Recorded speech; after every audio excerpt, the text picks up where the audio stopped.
We're going to start, everybody, so please quiet down here in person. Everybody, quiet down. We are going to start now with the October full board meeting of Community Board 8. Thank you, everybody, for coming. And thank you to Cornell Tech very, very much for hosting us. And it's very nice to be here on Roosevelt Island. We are going to start with elected official reports, but before we do that, I have to warn everybody here in person that there are mics basically on the ceiling throughout this room that are very sensitive. So any speaking that you do is going to be picked up. And I'm not telling you that for purposes of not disrupting the meeting. I'm telling you that because you probably don't want your private conversations to be part of the public broadcasting here. So with that warning out of the way, we're going to turn it over to Assemblymember Alex Boris.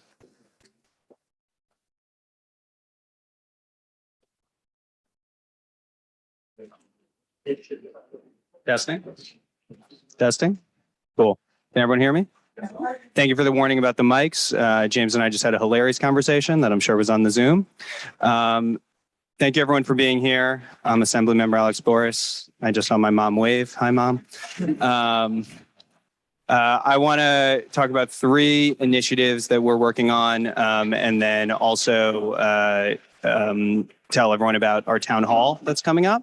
But 2 things first. First, as Russell just said, I want to thank Cornell Tech for hosting and everyone for coming here in Roosevelt Island. I actually lived at Cornell Tech its first year that it was open because my wife got her master's from here. So this is a really special institution, and it's great to see what it's doing for Roosevelt Island and the district as a whole. And I hope we can have more events like this here, and it's great to see them serving the community in that way. Before I get into the broader update and things that are more specific to the district, I just want to start by acknowledging the horrific terrorist attacks that we saw 10 days ago in Israel. There has been a lot that has been said about it, and I won't rehash all of it. I was actually in Israel 8 months ago. I was at Kfar Aza, the kibbutz that you've probably seen images of, and to think that those people who are opening their homes and kids that we played basketball with on the courts there are potentially amongst the victims or hostages is just a sickening thought. We had a rally this morning at Dag Hammarskjöld Plaza to demand the release of the hostages. There are over 200 people still being held. Amongst them are citizens of many countries, including U.S. citizens. Our office has distributed the State Department's official form for any American that is in the region that needs help. If anyone knows of anyone, we heard from families of hostages there. If anyone knows of anyone, hostage or not, that just needs help in the region and doesn't have that form, hasn't made contact with the State Department, please do so. Without getting into the broader international conflict, our focus has been on making sure there's safety here in New York. There have been increased deployments of officers to houses of worship across denominations, across practices. We know that, I want to be specific. There are no known threats in New York coming out of this. But when we've seen flare-ups of violence previously, that has sometimes been accompanied by violence here in the States. We saw an awful attack just a few days ago in Chicago, targeting a Palestinian child for who they were. And we will continue to be working with NYPD to ensure that everyone in New York remains safe. The governor has gone to Israel, as has the president. We will continue to provide any updates specific to New York. But I also just want to take a moment to acknowledge the trauma and heartbreak and disgust and the whole range of emotions that New Yorkers are feeling, and make sure that you make space for that and take care of yourself as well as we all process this. Moving on to more quotidian matters and sort of the daily updates of what's going on in the district. There's 3 initiatives, as I mentioned, that I want to talk to you about. The first is legislation that I've introduced to give community boards the option of meeting virtually. The meeting right now, even in this hybrid mode, was legalized by state law in 2022 as part of the budget negotiations. That is set to expire in July of 2024.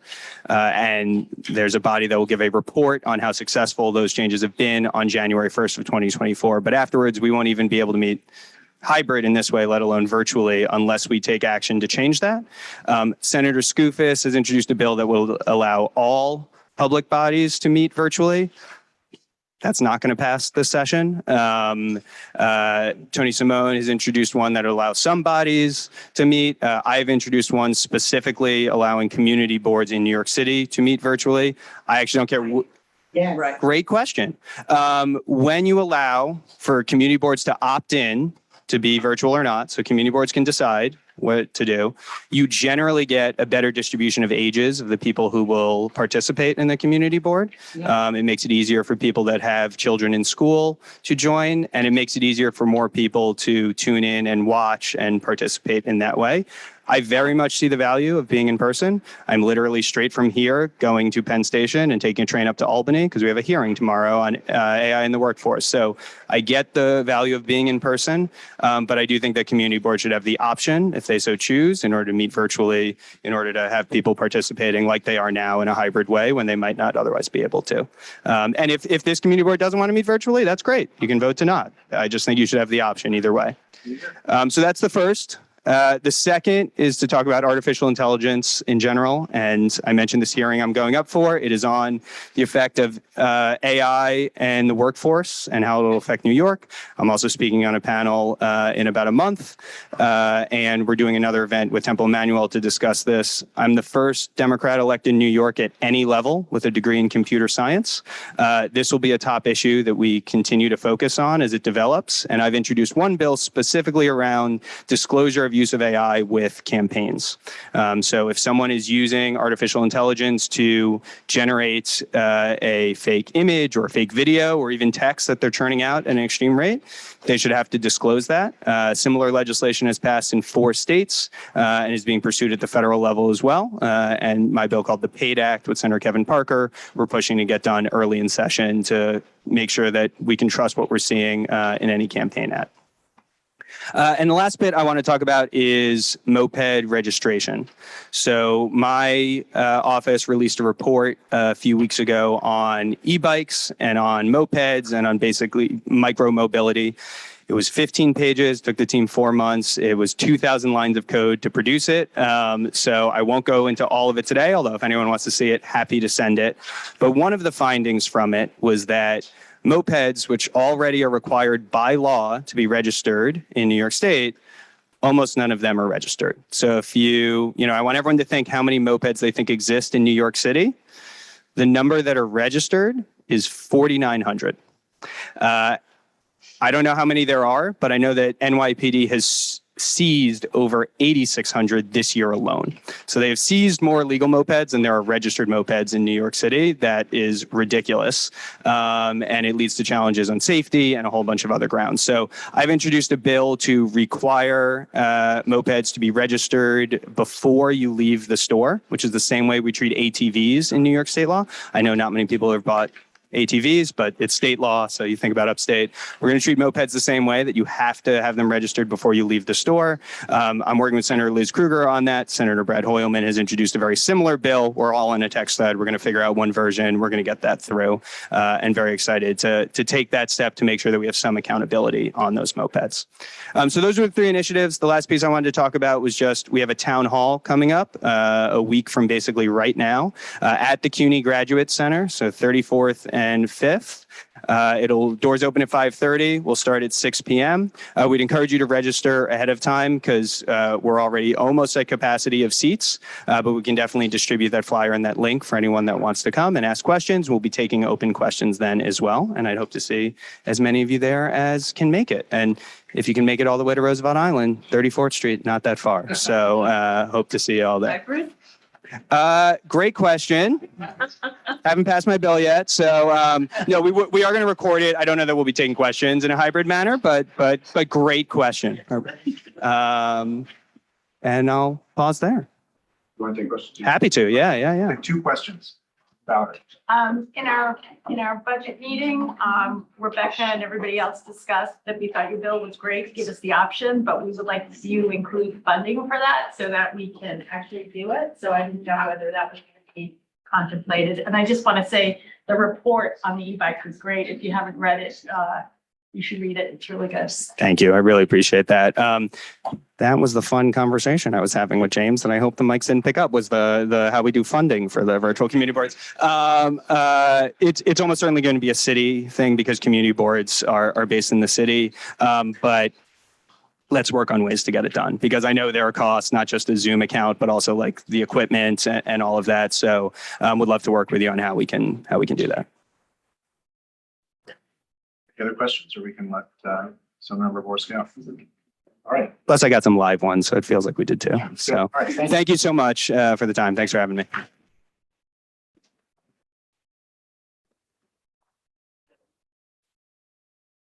All right, next we will go to Julie Menon, Councilmember Menon on Zoom. Hi, everyone. It's great to see you. I'm sorry I'm on Zoom this time. Last time I was with you in person, but it's great to see all of you. So I have a number of updates. I, of course, want to start with what's happening globally. I know this is a very, very difficult time. I want to say, as someone who is a proud Jew and a member of the Jewish caucus in the city council, I immediately condemned the terrorist acts by Hamas and have spoken out very strongly against that.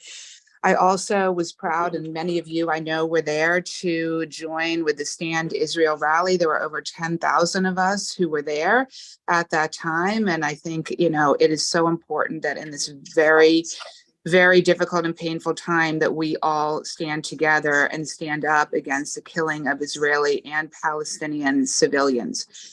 In terms of what our office has been doing on this issue, the Jewish caucus has been singularly focused on a number of different things. First of all, our students. We've been working with the chancellor to make sure that our schools have proper resources to support students. On the security front, we've had many, many briefings with the NYPD. I want to reiterate what Assemblymember Boris said. There are no credible threats against the city at this time. With that said, we need to remain vigilant, and we certainly want to make sure that synagogues and mosques and other sensitive sites are getting the protection that they need. If you do have any concerns on this issue, please reach out to our office. On the more local level, I want to talk about participatory budgeting. We're thrilled to announce that, again, I'm doing participatory budgeting. It is $1 million that is coming out of our office's discretionary budget. It can be used for physical infrastructure projects that cost at least $50,000 and that have a lifespan of at least 5 years. So this is, as in years past, it's improvements to schools, to parks, to libraries, housing, et cetera. So we're really thrilled about that. I do want to mention constituents will have until November 13th to submit their ideas. We'll drop in the chat box the link that you can use, and we've sent it over to the board. I do want to say last year, our office receives the most votes of any participating district in Manhattan. So we were number 1 in terms of votes. And we were second out of all 29 council districts that participated in participatory budgeting. So great job. Let's try to do it again. My next update is on rat mitigation. So I think many of you know I've been really focused on this issue. Just as a refresher, we had earlier in the year brought in an exterminator that we paid for out of our office. We researched what other cities were doing, what works in terms of rat mitigation. We're bringing our exterminator back. If you have a block that you feel has a real problem with rats, contact our office. Harry Gale is on this in my office. Contact our office, let us know, and we will send the exterminator out. For the work that we did in the past, we had a near 100% eradication of the areas that were exterminated. So we want to continue that work there. Public safety. That is one of the number 1 issues that I hear from in the community. And so I do want to report that I'm really proud of the work that our office has done with the 19th precinct and the improvements that we've made to lowering crime. We were able to, thanks to our advocacy, get more NYPD foot patrols in our district. I was able to get 35 new NYPD security cameras in the district. As a result of these efforts, crime is now down 20% in our neighborhood. So I think that's really important. We're not done. We still have a long ways to go, but we're really starting to see some results on that. Couple other brief issues that I want to mention. Graffiti removal. You know, many of you contact our office on that. We are always on top of that. We're able to get the Department of Sanitation to locations immediately. So if you have any kind of graffiti filled area, let us know. We just handle the storefront on 2nd Avenue. And lastly, I want to mention JREC construction. Many of you contacted our office and me personally about the noisy construction that was being done by the School Construction Authority. They were literally doing work at 2 a.m, completely unacceptable. They were shining floodlights into surrounding buildings. We got them to cease the noisy work, and now the floodlights have been moved. So we had a real win on that. But if you do have any other issues, please don't hesitate to reach out. And lastly, I'll just mention legislatively, I have a bill that we are going to be passing in upcoming meeting, not tomorrow, but the next one, on fine reduction, that is going to reduce fines across the board, slash fines for small businesses where there's no real harm. And that cuts across a multitude of different agencies. So I'm thrilled about that. That's my 12th bill that I've been able to get passed since I've been in the council. So I'll end on that note and happy to answer any questions. Oh, and also Election Day is coming up November 7th. I did want to mention voter registration. The last day to register to vote is October 28th, and our early voting starts on the 28th as well. Can we take questions? We'll do 2 questions. More than graffiti, I find that we have so much construction going on at 2nd Avenue, 3rd Avenue. Buildings are knocked down, or they're not knocked down. The buildings are emptied out for years and years and years, and they're absolutely ugly. What can we do, and who is in charge of keeping the buildings so they aren't advertisement that are old and tearing apart, more than graffiti? Absolute eyesore. And I know it's right near your office, so I'm sure you've seen it. Yeah, I'd love to do a walkthrough, and happy to do a walkthrough of that. I mean, I see it. I see it every day. Can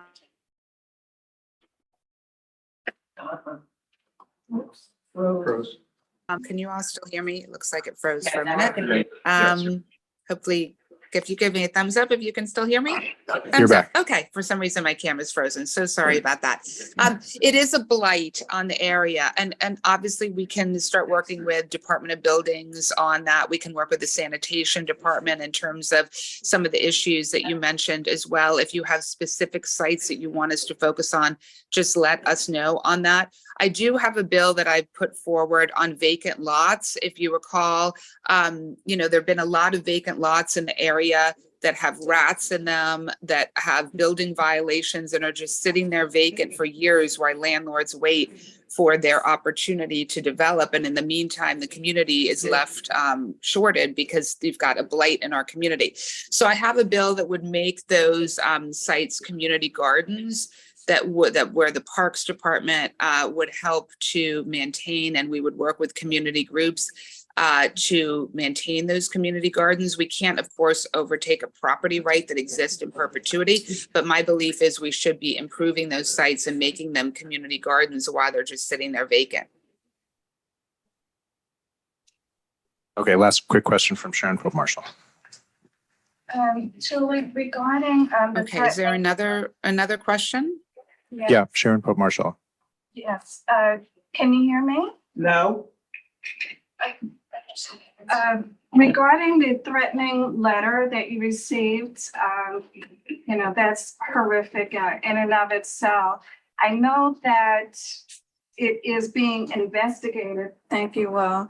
Regarding the threatening letter that you received, which is horrific in and of itself. And I know that it's being individually investigated by. Sorry, is there a question? I just couldn't hear it. I wasn't sure if someone was asking one. Speak into the microphone. Oh, okay. Can you hear me now?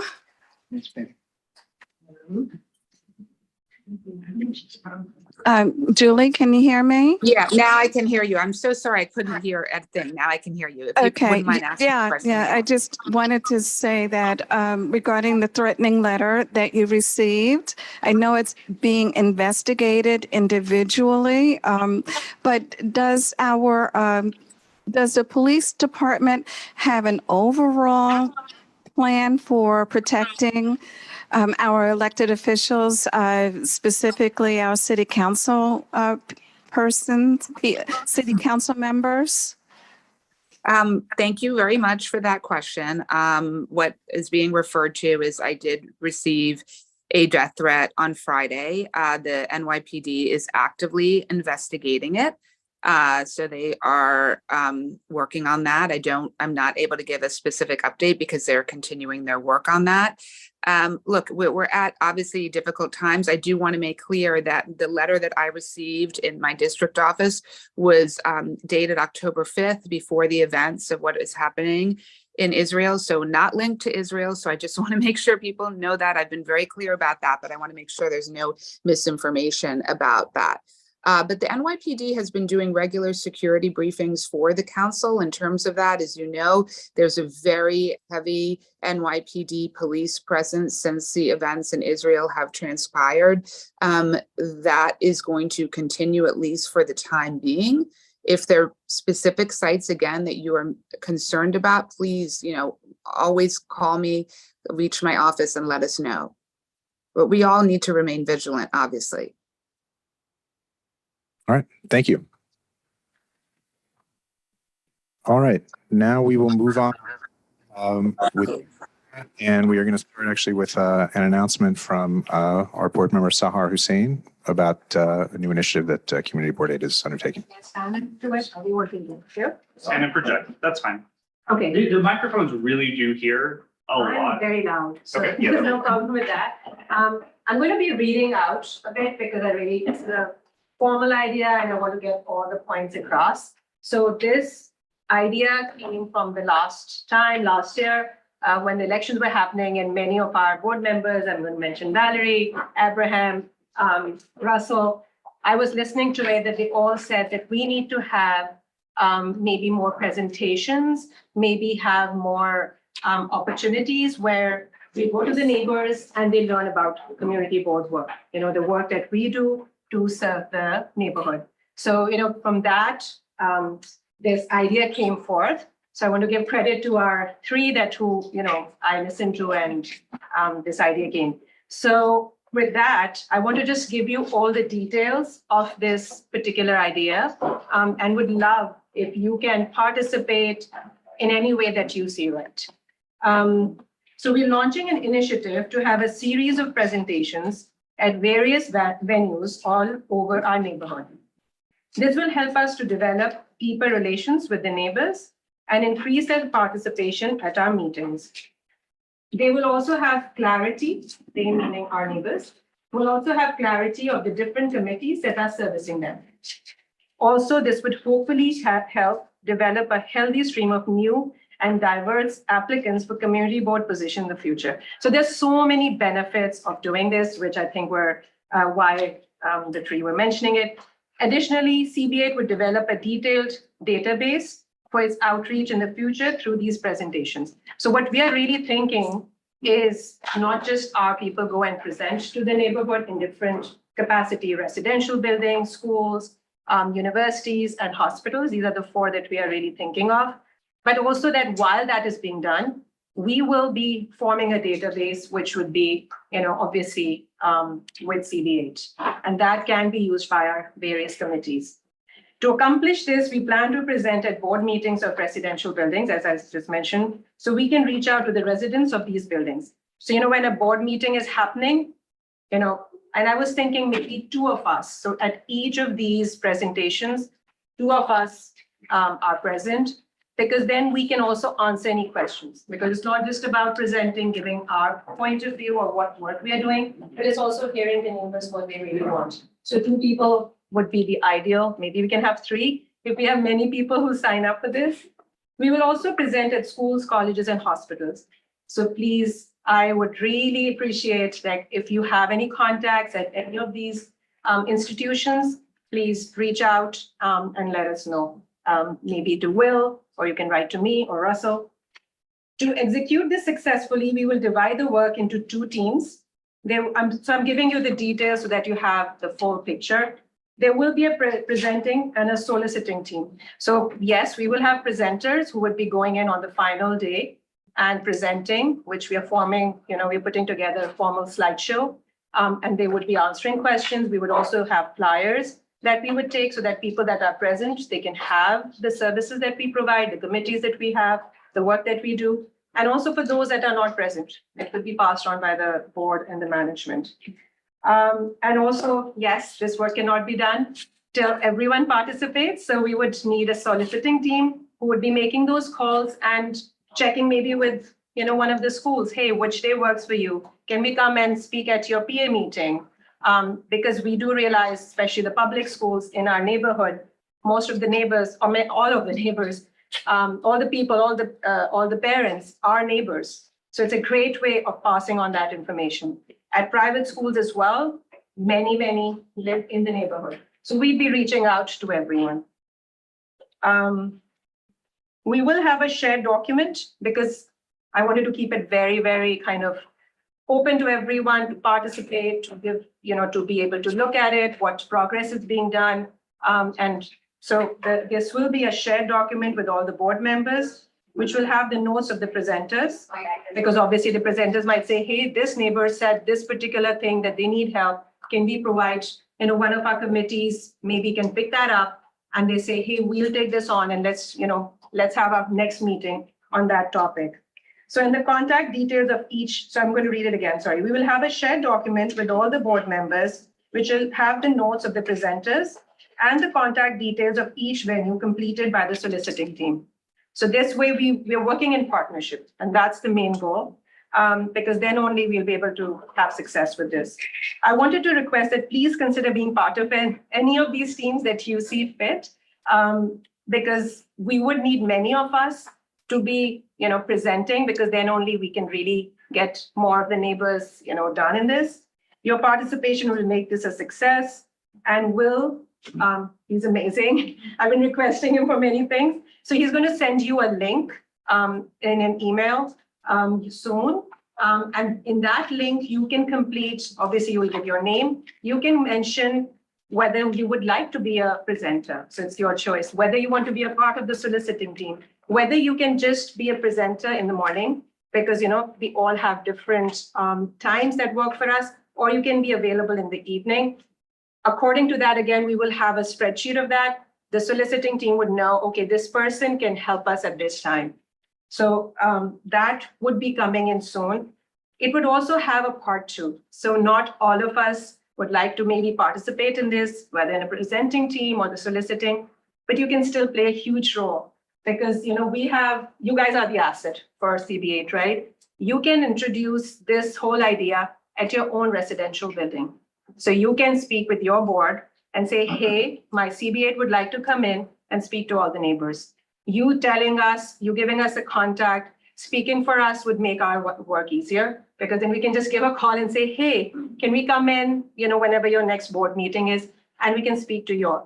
Or on the other hand, you can be that presenter, have another partner go with you, have all the material, the presentation, everything would be prepared. You just have to go and speak. But we just want to really get this voice out. The last but not the least, to begin this work, we wanted to request, well, I think I said that part. We will begin our work with these 50 buildings first, and in second stage, expand to more buildings in CB8. So, once we've done our buildings, then maybe I would request that each board member maybe speaks to 2 more friends and say, hey, can we do this same thing? And then the word will get, will travel. And I'm sure we'll start getting calls, please, to come and present. And this will have very long-term impact. And this is work that will continue. Like, this is not something that we just do. The next board members will be sitting here. They'll be doing that and introducing the idea. I'm just going to take 2 more minutes. I'm so sorry. Because we kind of want to. So I'm at the end. I just wanted to give an idea. To end, I just want to say that we will update everyone frequently at our full board meetings of the presentations that have been conducted already. plus what neighbors have requested or shared with us. So this would be at an infrequent whenever Russell says that we can, maybe in a few months, 2-3 months, we can. And also I would love to hear any suggestion and ideas that you have. So with that, if you have any questions, I don't know if we are. No, we aren't working on that yet, but offline. Yeah. Thank you. Thank you. I'm very excited about this, and so everybody please do fill out the form when it goes around. So now let's go to the public session, and we are going to start with Evelyn David online, and after Evelyn is going to be Liz Daly and Matt Bauer here in person. So if you guys want to line up at the mic, and we'll go to Evelyn. And just as a reminder, everybody in the public session has 2 minutes. We will time you. We're very strict, and we'll go over the other Zoom details. All right, if you're on Zoom and you're participating in the public session, you've signed up and your name will get called. Be on the lookout for your name, be listening for your name. Whenever Russell calls your name, we ask that you help us out by going to the reactions icon and pressing the raise hand button. Then once your name is called, you should look out for a prompt on your screen to confirm unmuting. And I think that everybody else should know what to do there.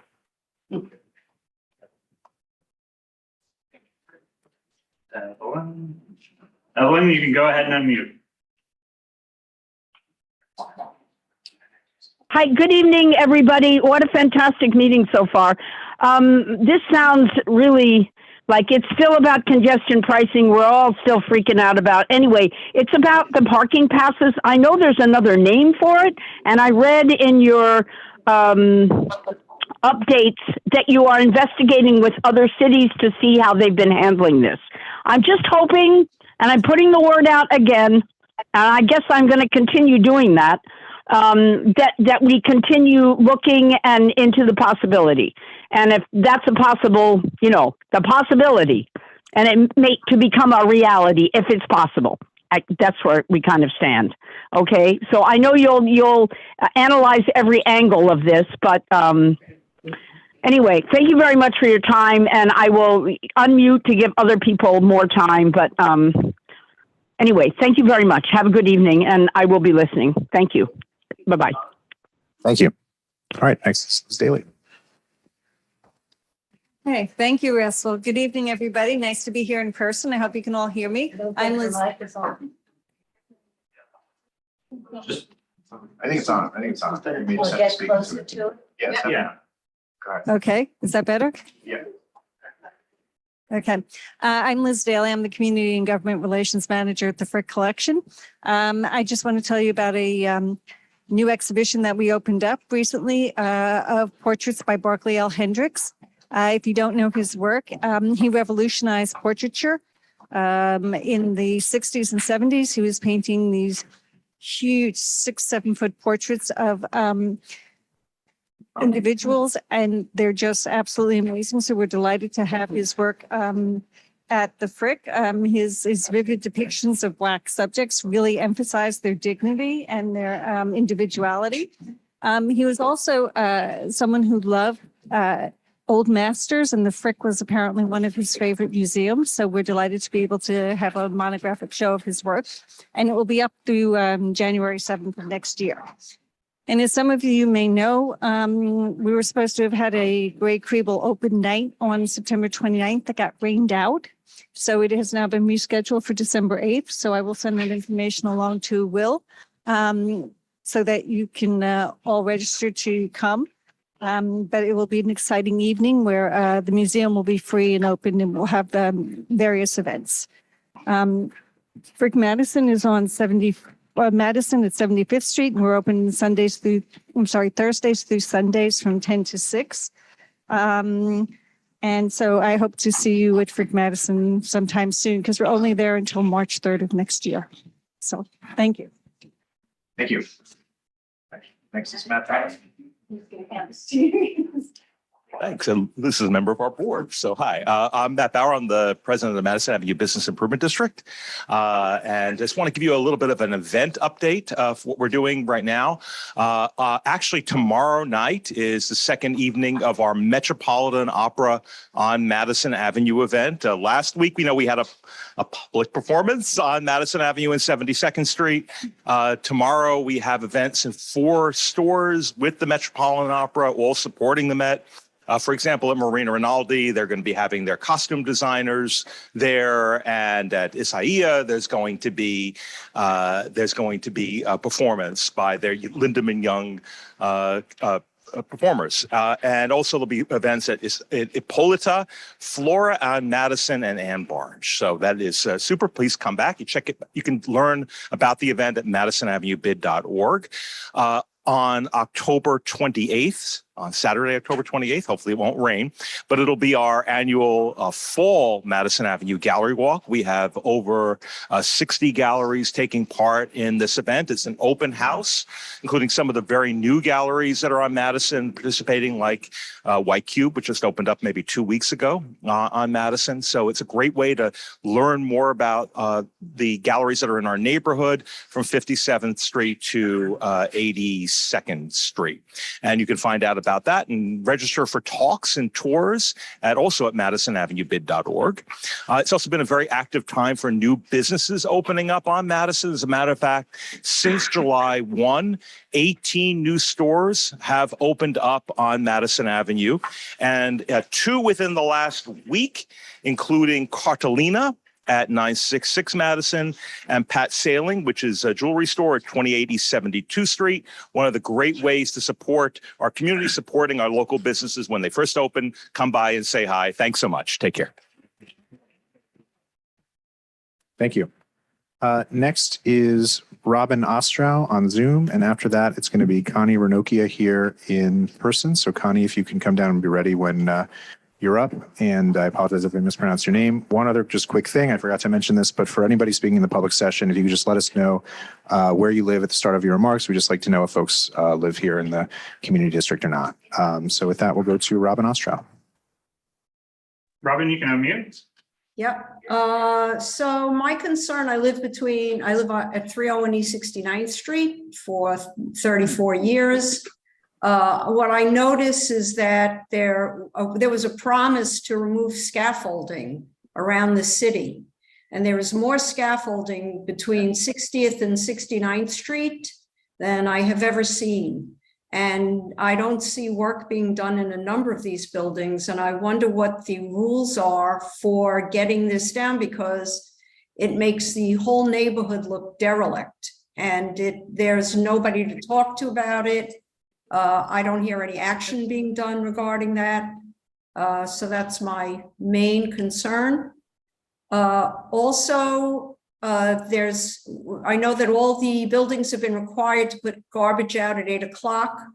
I have seen garbage strewn around the streets on 2nd Avenue like I have never seen before. I don't know if stores are obligated to clean up as the day goes on, but for some reason, these rules are not being followed. And 2nd Avenue is really suffering. So just wanted to put that out there. Thank you. All right, Connie.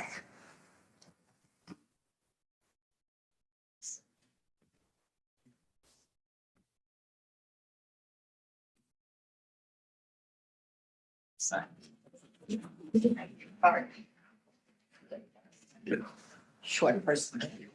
Good evening, everybody. My given name is Concepcion Ranocchia, but everybody knows me as Connie. Well, I thank everybody from the Community Board A to invite me here. I'm introducing myself for local support to open a cannabis dispensary on 1662 First Avenue. I am a proud New Yorker. I lived in Brooklyn all my life, and I am deeply passionate about my community. I attended FDR High School. Upon graduation, I enlisted in the Women's Army Corps that became Army, a regular Army. I served for 6 years in Vietnam. I am a proud veteran. My job during my career in the military. I was a Pershing missiles electrician, and I was also a Huey helicopter electrician. After my discharge from the military, I worked as an electrician in a joint venture with General Electric and Kawasaki, building the MTA trains for New York City. I also worked for the Board of Education as a paraprofessional while I was raising my children for 15 years. And I'm also a proud owner of a Greenwood Park Beer Garden in Brooklyn, which I have operated successfully in Park Slope for over 10 years. I hold and have held leadership positions in numerous of veterans organization, including the American Legion, Disabled American Veterans, and the Vietnam Veterans of America. I was also inducted into the New York State Veterans Hall of Fame in Albany in 2018. I am actively involved in my community, and I serve for the PTA parents PTA in my children's schools for many years. I have taught karate and coached baseball.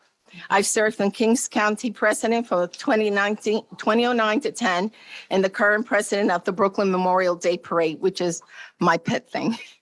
I just received Sorry, I the apologize. lifetime- Your Oops, time is up. I'm You sorry. have 2 minutes. It's okay. So that, yeah, I'm sorry, your time's up. Okay, I'm But sorry. just so you know, so when you have proof of control, we will hear your application in our Street Life Committee too. So Okay, that, I also have my legal representative here. If anybody has any questions, feel free got it. Okay. to ask. Thank you. Thank you. All right, next we will go to Councilmember Keith Powers, who's on Zoom.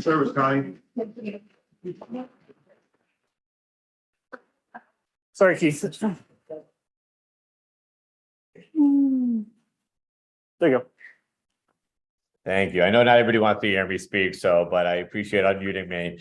Nice to see everyone. And I have 5 or 6 things going on tonight, so I just want to stop in for a quick minute and obviously be respectful of everyone's time here. Just to say hello, first of all, and nice to see everyone, and nice to see people back in person here as well. But also just give a few very quick updates on a few things happening around the district and City Hall. Number one is I'll start with the most imminent item of all, is that one thing we get always lots of calls about are rats in New York City. And despite our best efforts in the city council these days to try to tackle the rat problems here with different new ideas around sanitation, we of course still get calls about it. So we are doing a meeting tomorrow night with the Department of Health, what we call Rat Academy. I believe we have a lot of signups right now. It seems like a very good turnout from 5 to 7. We did one last session as well, and it essentially allows people to understand what the mitigation strategies here are and what the best tactics are for you to help address rat population around you and in your neighborhood, in our neighborhood. It's a free training, it's online, it's open to the public. We get property owners, building management, regular New Yorkers who want to know about what strategies to take here. So we're doing that. We'll put a link in the chat that you can use to sign up. I think Jesse from my office is going to put that in. It's always a good and interesting night, believe it or not. And I think we have a really good turnout tomorrow. So we'd love more folks to come and join us at that. I'll be there at the beginning and we'll be looking forward to seeing folks. 2 things down at City Hall I wanted to talk about very quickly. We had 2 very important and we think very good bills that we just passed into law. The first one is what we call the Zero Emission Vehicles Bill, ZEV Act, which will require the city of New York to transfer its vehicle fleet, its municipal fleet of 30,000 vehicles to electric vehicles. It's something that had been discussed and had been announced as a potential transition. We are going to move that transition quicker. We're going to make it happen as early as 2025 and give ourselves a longer runway to get to the full fleet. We also intended to something that hasn't been discussed, which is all the folks that actually work on those vehicles to repair them and to make sure they're in good shape. So we actually came up with a training program and some training resources for folks that are in our labor workforce to make sure that when we convert, they're able to keep their jobs and be able to maintain their current talents and abilities. So that bill is actually going to be one of the most ambitious ones we've seen from a major city here in the entire United States. And we think it will be a market mover and a policy mover when it comes to other cities adopting similar policies. So we're very, very excited about that, and very excited for the mayor's support of that. And if the folks want more details about that, we can send you the details of exactly how that's happening. But basically, within the next decade, we're going to start phasing them out completely. And it's going to start in 2025 with the light duty and medium duty vehicles. So we're quite excited about that, and think it will be a very big program for the city and many other cities ahead. The other one I wanted to mention is I introduced a bill in March, which would address unsafe e-bike batteries that we have been reading about in the news almost every single day. There was another fire today or yesterday. We had one in CB6, but in my district in Midtown last year, where you might have seen on the news, it was a heroic rescue from the FDNY to pull people out of their windows to allow them to escape an apartment that had exploded because there were 5 e-bikes in there and one of them had exploded. It is a continuous problem. And while it may not be something we think about or feel every single day, you might be living in a building where somebody is walking in an e-bike that has a uncertified or dangerous battery. So a few months ago, we passed a law that would ban the sale of uncertified, unsafe batteries here in New York City, to make sure that we can get the really dangerous ones off from sale here. We of course have some that are still out there. So my new law will create a program where people can swap those out, take their unsafe battery and dispose of them, and get a legal and better and certified battery. That will definitely reduce, we think, the amount of fires here and save lives. The same day, I also introduced a bill with Councilmember Feliz that would put more responsibility on the third party delivery services. You'll know those as the Grubhubs and the Seamlesses and Uber Eats, to put more responsibility on them to be addressing this, because we do think they are a very big part of the reason that we have so many deliveries happening in the first place and so many delivery bikes out there. So we're looking forward to get that what passed as well. We also have the mayor's support on that. So we're going to have some more announcements on the actual details of that soon. Both of those will be going into law. We think will have a significant impact on our neighborhood, but also on the city's short and long-term future, which we're very excited about. And lastly, we yesterday had a hearing on 5 bills that I introduced on noise. And it is, believe it or not, and I know you guys believe it, it is an issue we get calls about every single day, but they have skyrocketed in the COVID and post-COVID or last few years, as people have been sitting at home more often, working from home, and been getting a lot more nuisances outside it. We put together a package that are completely based on constituent calls we get to our office. So it deals with after hours construction noise, it deals with helicopters, it deals with noisy vehicles and modified vehicles that are super noisy.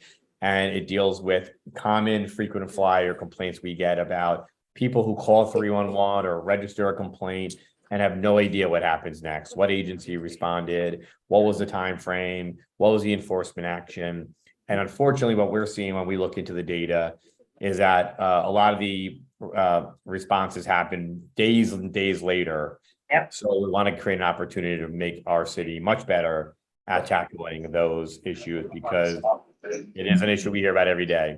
And we know we all live in New York. The city doesn't sleep, but that does not mean you shouldn't sleep.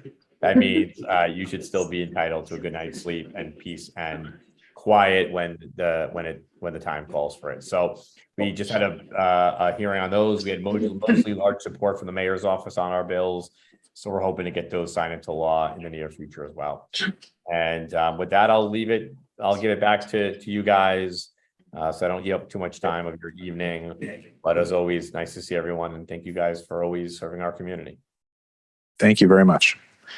All right, next we will continue with the public session and we will go to Andrew Fine on Zoom.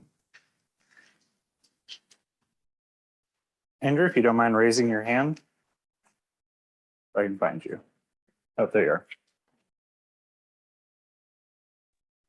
Have you found me? I have found you. You're on. Very good. I respectfully request 30 minutes to speak. Just kidding. Number one, I would request that everybody on this call tell all their friends to please vote. We have a problem with voting in the city. We're not being represented by the people that actually live in the neighborhoods. We need them to vote. I don't care who they vote for, but please vote. Secondly, we're very lucky to have amazing representatives of our community, like Julie Menon and Alex Gores, that are so reactive to our issues. One issue that we've had is e-vehicle safety. And through the e-vehicle safety alliance, we have convinced or cajoled 28 council members to sign on to Bob Holden's bill. Sorry for the noise, I'm on 2nd Avenue. Bob Holden's bill 0758 to put plates on every single e-bike in New York City. This is essential. We need accountability. We need this bill to pass, and we now have the majority. 3rd Avenue is an absolute disaster right now. It's unfortunate. The source of the disaster is actually Amazon and Fresh Direct, UPS.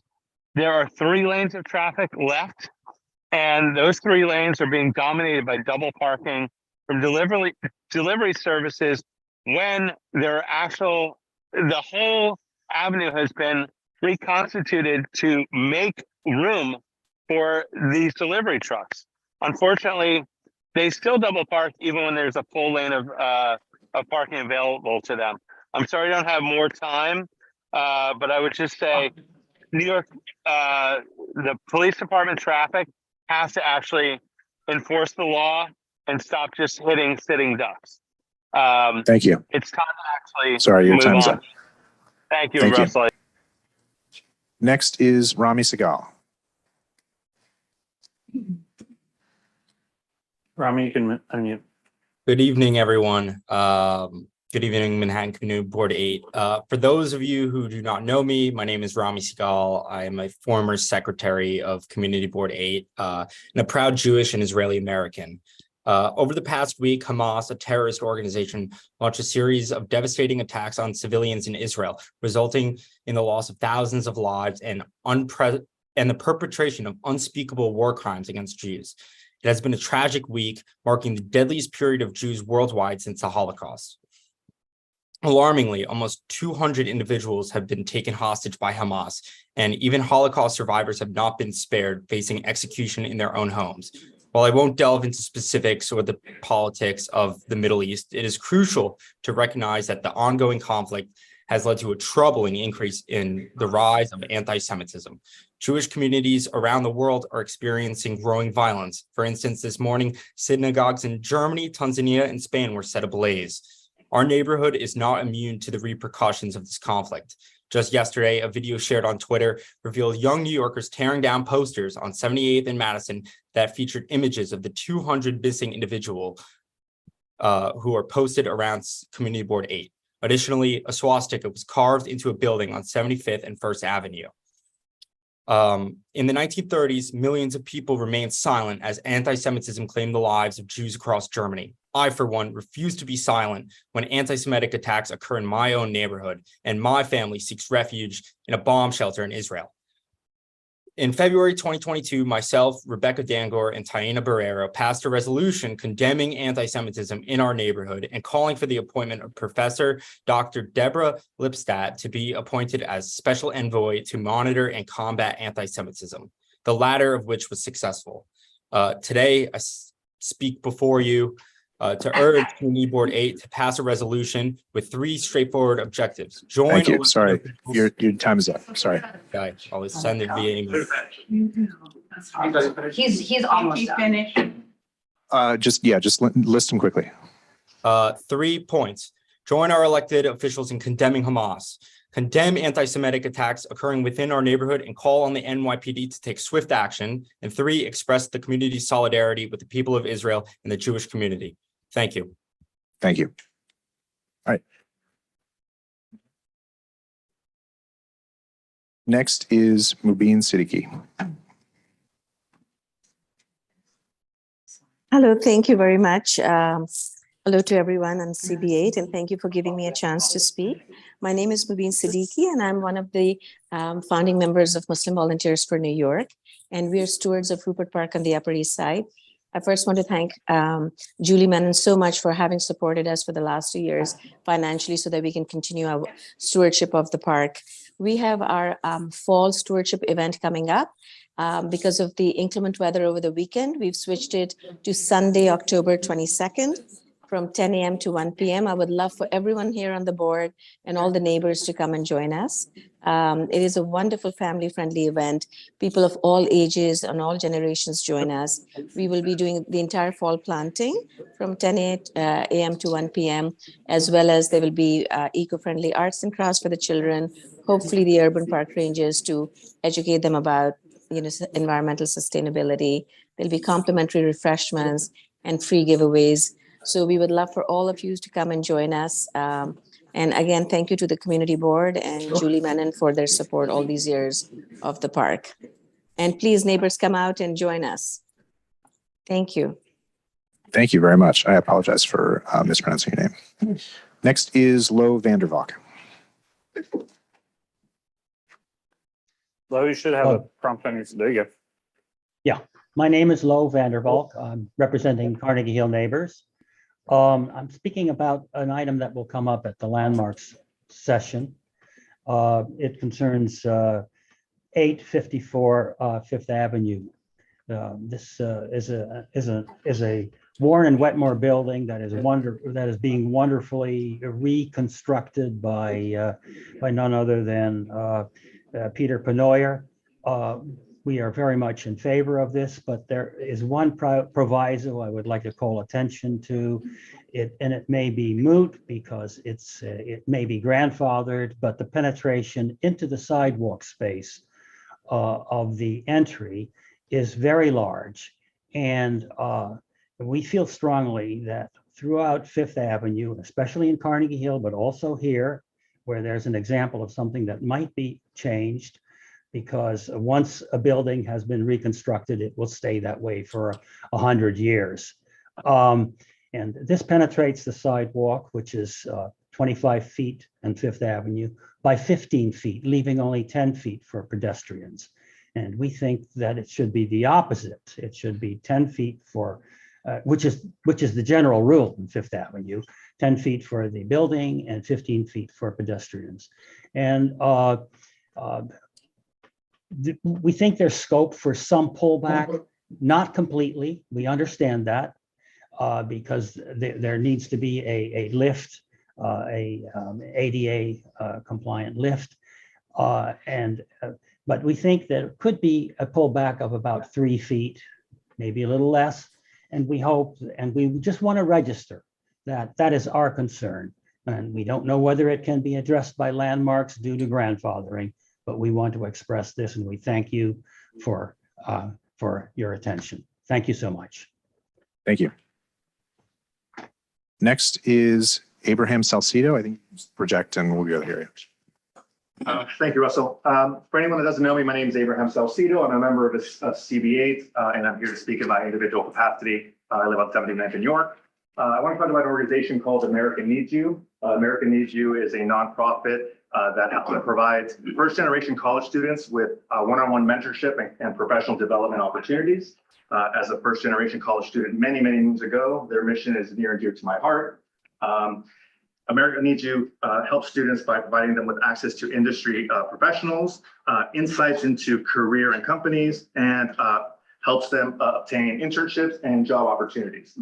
So if you or anyone you know would like to share your professional experience with these talented college students, or if you know any college students that would benefit from this program, please reach out to me afterwards or go to americaneedsyou.org. Volunteer opportunities can be as little as 1 hour sessions to 1 day commitments, or to longer term one-on-one mentorship. So again, feel free to reach out to me or go to americaneedsyou.org, americaneedsyou.org. Thank you very much. Thank you. Next is Shakima Grant. Shakima? Yes. Good evening, everyone. Hi, Shakima Grant here, the Community Programs Manager for Memorial Sloan Kettering. As I mentioned last month when I joined to introduce myself, I would be attending regularly to share any free community upcoming events that we have. So next week, Sunday, October 29th at 12 noon, we have a partnership event with the Esplanade Friends At this event, we will be unveiling a new art initiative that was completed by a local community artist, in addition to some actual cancer patients who helped create this mural that will be unveiled on the 29th. And in recognition of Breast Cancer Awareness Month, we will also be having some prevention materials, as well as teaching people how to crochet pink ribbons. So we had to reschedule this due to the rain a couple of weeks ago. So we're hoping for good weather. We hope that you all can come out and join us. Thank you so much. Thank you.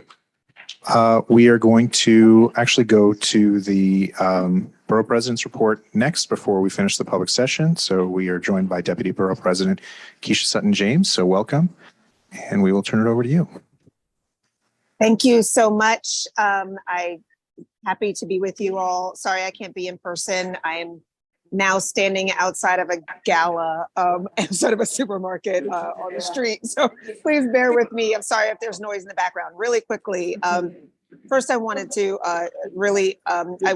to talk about this morning, the work that the Borough President has been doing. This morning we held a rally at DAG Hammarskjöld Plaza to demand the safe release of victims held by Hamas. The families of hostages spoke at the event. We're grateful for their attendance and also the attendance of a number of local elected officials, board members and members of the community, really again to demand the return and the release, the safe release, frankly, of hostages that have been held in this conflict. I know many people, this is an area, this is something that's been weighing very heavily on many people's hearts. So I wanted to lift that up. Shifting back very much stateside, we're helping in partnership with Lenox Hill on flu shots. Flu shots, our office alongside local elected officials, we're working to provide flu shots at the Marcus Health Room located at 1086 Lexington between 76th and 77th on October 24th from 12 to 3 p.m. And that's Tuesday, October 24th, 12 to 3 p.m. and Thursday, October 26th from 4 to 7 p.m. That's at the Met, Metropolitan Museum of Art, that is, in collaboration with Councilmember Powers, Congressman Nadler. This Vets at the Met will take place on November 1st from 12 p.m. to 4 p.m. to celebrate and honor our veterans. I'm going to see if I can get my dad to come out for that. Really is focused on community board members and making sure that everybody's trained up very well. Our leadership training series will be bringing back that series the week of November 13th. These sessions will provide training to our board members on topics such as conflict of interest, city budget, conflict resolution and de-escalation, land use, and many more topics. Details will be shared with board members in the coming weeks, but again, please mark your calendar. Those will be happening on the week of November 13th. Just a couple more things. We are planning an MBPO, the Manhattan Borough President's Office Day of Action. Many of you know that we have been building a volunteer corps. We, I think, are up to about 400 volunteers right now. And we are going to be hosting our first major day of action on Saturday, October 4th from 2 to 12, where we'll be hosting a number of community cleanups around the borough. So please reach out to our office. On our website, frankly, there's a link to click if you are interested in volunteering for a couple of hours your day with Team Levine and helping to beautify our borough. Last couple things, COVID cases, again, you know, we're always going to say this, COVID cases are still at elevated levels, and we're reminding people to please get boosted. I got my booster on Saturday. Many pharmacies, including your larger chains, are now making appointments for the recently released vaccine. So you can find a location to get your booster at vaccinefinder.nyc.gov. And as you, I'm sure all know, the government is also mailing test kits again. The federal government is, so please get those. And just on past events, I wanted to lift up some work that I did just last week. I'm a breast cancer survivor, and I actually received treatment at Memorial Sloan Kettering, which was phenomenal.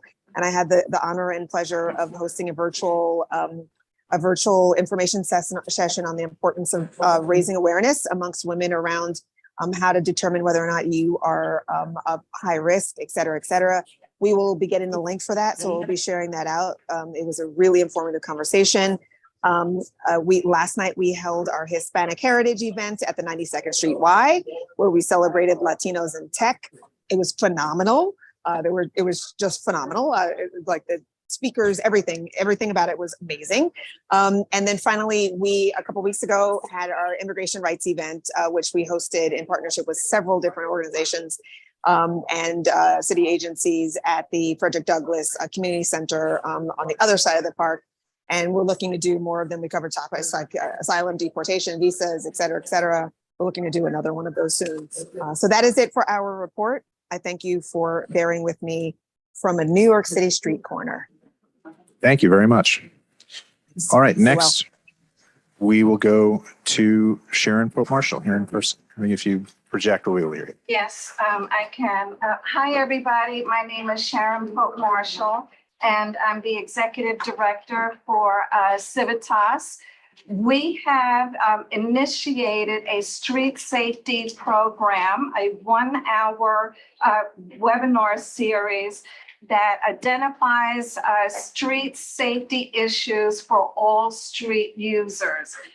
I am so proud and thrilled to invite you to our last class, which is next week on the 24th, featuring Gridlock Sam Schwartz, who will talk to us about some street safety issues, but also more importantly, how to collaboratively work with the community board and also with the Department of Transportation.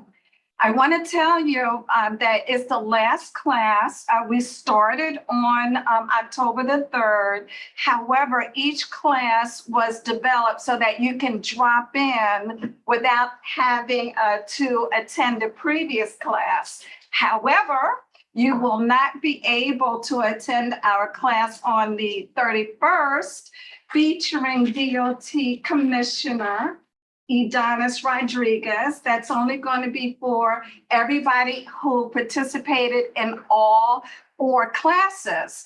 On October the 3rd, we had George Jacquemere, who looked at street problems for us, a transportation planner. We also had Mike Leidens of Street Plans talk to us about what's possible in what's possible in reimagining our streets.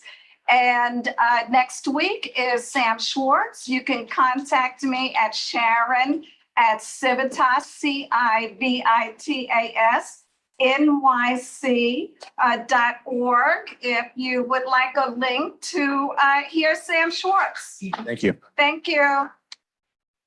Next is Judy Schneider.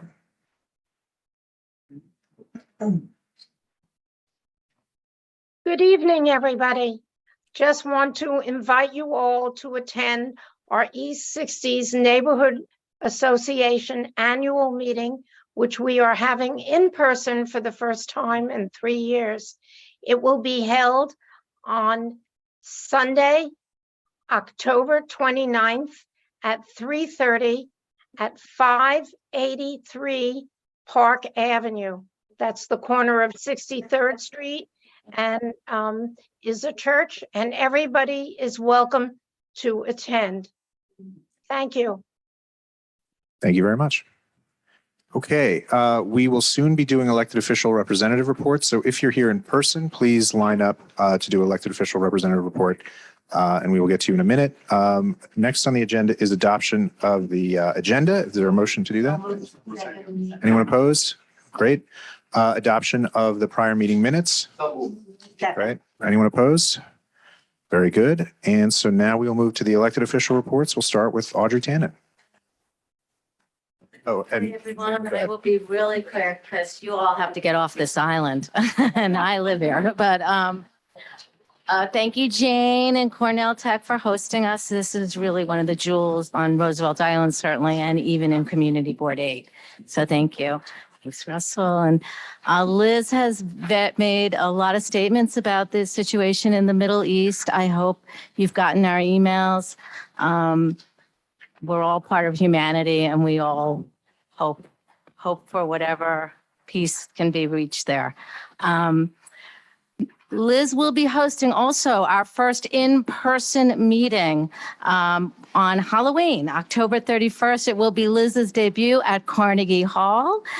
We hope you'll be able to attend. She'll be with DA Bragg will be one of her guests, as well as Pete Harkin, who's chair of the Environmental Committee of the New York State Senate, and the head of the Neighborhood Development Association to talk about housing. So we really hope you'll be there 6 to 8. You can still trick or treat before and after, and we will be giving out Liz bag treat bags. So thank you.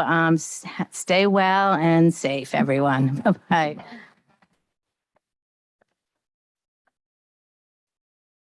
Next is Liz Arts. Hi, good evening, everyone. I am standing in today from the Manhattan DA's office for Julia Manza, who could not join us tonight. She's the Community Engagement Coordinator for the Upper East and Upper West Side.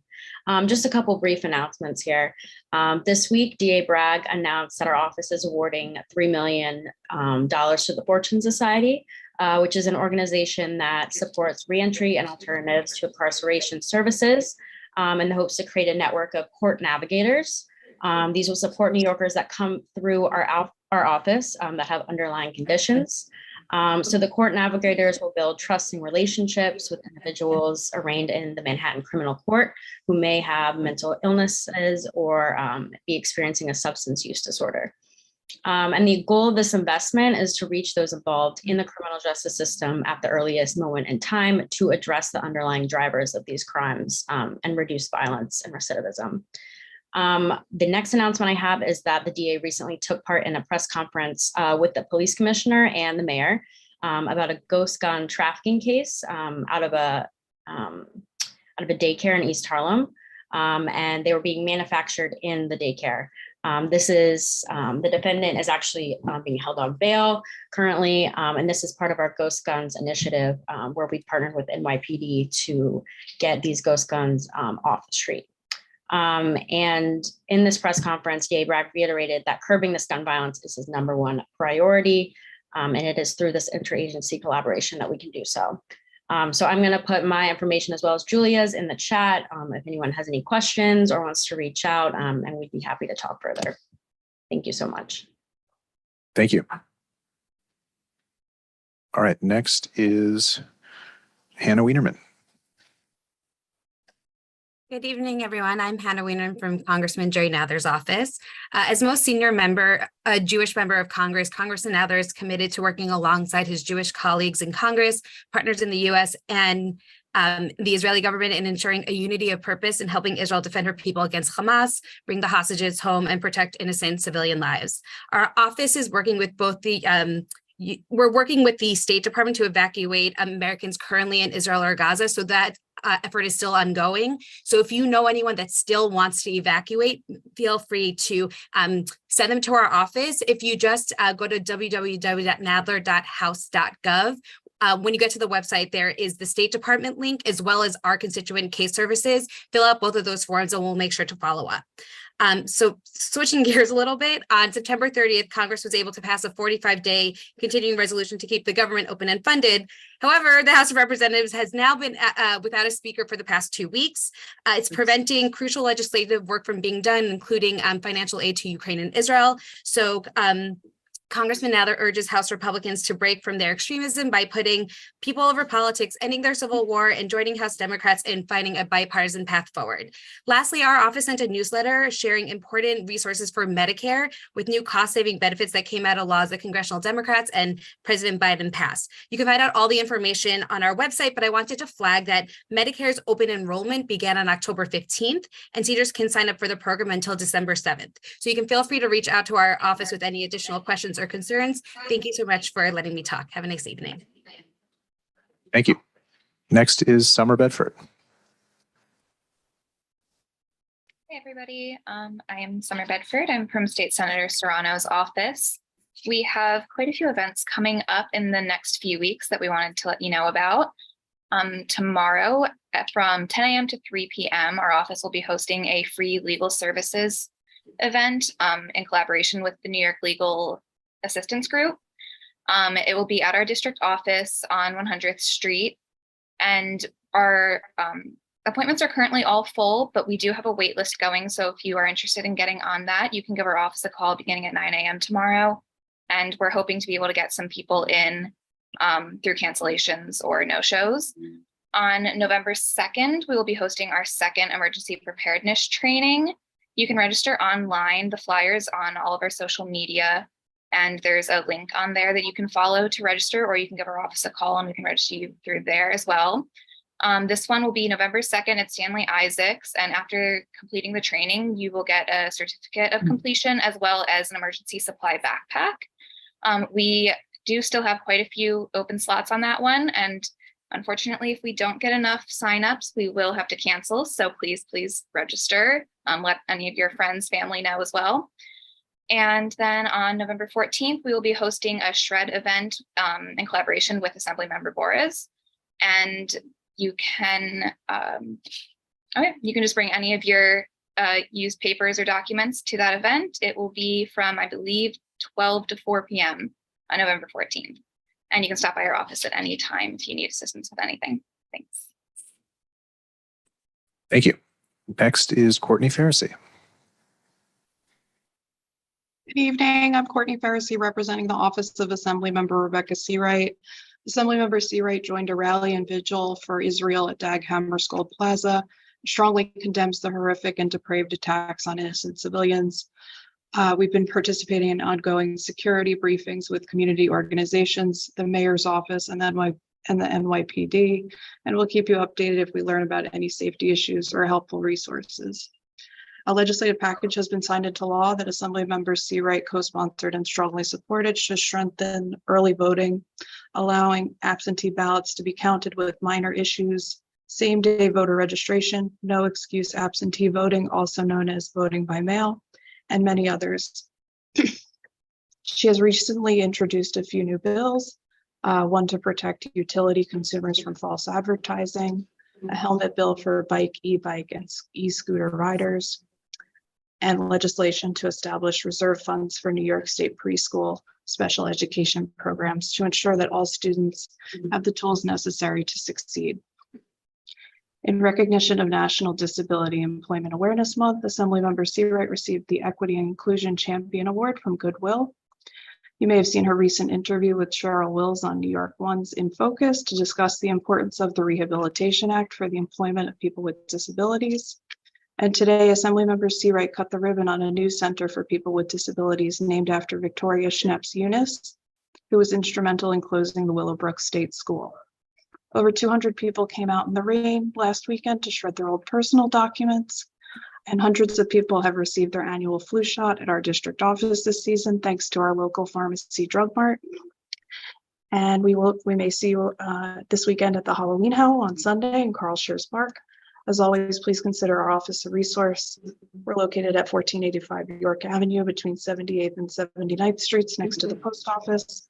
And you can always reach us by email at cwriter@nyassembly.gov or call Thank you. 212. All right, before we go to Curtis, any other elected official representatives who are on Zoom, please raise your hand if you want to give a report. And Curtis Young, take it away. Good evening, everyone. It is a pleasure to be here. Thanks for having me on Zoom. Hopefully next month I'll be in person. My name is Curtis Young, the Manhattan Borough Advocate in the Office of the Public Advocate, Jumani Williams. As many of you know, the City Council passed one of our pieces of legislation requiring dyslexia screenings for people who are incarcerated in city jails. And today, the mayor actually signed that into law, which we're excited to share. The measure will help to expand educational and health services, improving programming inside city jails, and reduces recidivism upon release. As some of you may know, the public advocate has now passed 21 bills since taking office, which I believe may be a record when compared to his predecessors. We are currently in the process of working on our annual worst landlord list. You can check that out in a few months, perhaps December or January. We had a very busy September, obviously celebrating Hispanic Heritage Month, African American Day, Mexican Day Parade, and West Indian Day Parade. As was mentioned earlier by our borough Deputy Borough President Keisha Sutton. There continues to be a COVID surge citywide. So as a reminder, please get your vaccinations if you have not done so already. You can find locations at vaccinepartner.nyc.gov. And a few more things. You can keep up with our office and our upcoming events by visiting nycpublicadvocate.eventbrite.com. And we invite everyone to please join us on our monthly Ask the Advocate series on News 12. You can tune into News 12 Bronx, Brooklyn, or watch online. It's our monthly segment where New Yorkers like yourself can pose direct questions to the public advocate live. So stay in touch with us. You can visit our website to be in contact. I will also put my contact information in the chat box. Thank you all and have a great evening. Thank you very much. All right, so that does it for the elected official reports. So we will move now to the chair's report. I think a number of you are aware of this, but our assistant district manager, Saida Harrigan, unfortunately is leaving the board. She's going on to another opportunity. And I don't know why Barbara just took her out of the room. Okay. But yeah, we're very sorry to see Saida go. She has done a tremendous job for this board and for our community over the 4 years she's been with us. And I think every one of those years that was during COVID counts double. So really has gone above and beyond. And as many of you know who work with her in particular for the committees where she's the liaison, she really has done an excellent job. So we really can't thank you enough. We really wish you the best of luck and we will miss you, but we're excited for you. So thank you so much, Saida, for everything you've done for us.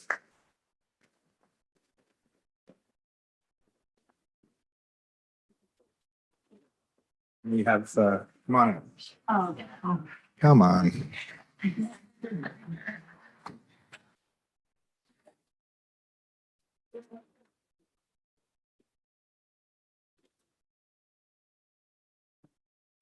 We just have a token of our appreciation to say thank you. Thank you very, very much. Really appreciate it.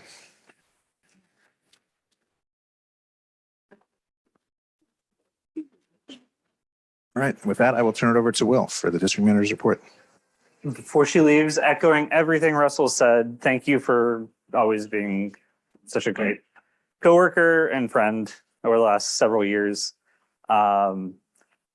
I think one of the times that comes to my mind first was we were all working remotely during 2020, and there was an awful thing that happened on January 6th. And we just happened to all have a staff call at the time. And we just sort of stayed on this Zoom call, the staff together, and just took in horror, but we weren't alone. And I thank you for never making me feel like I was alone in this job that can be so difficult. So I really appreciate it. And just one more round of applause.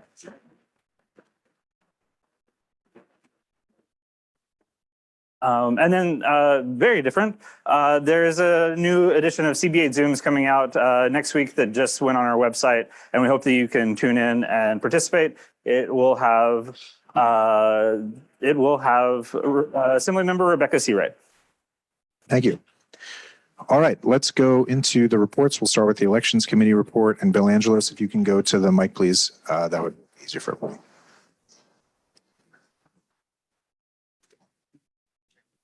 Good evening, good evening, everyone.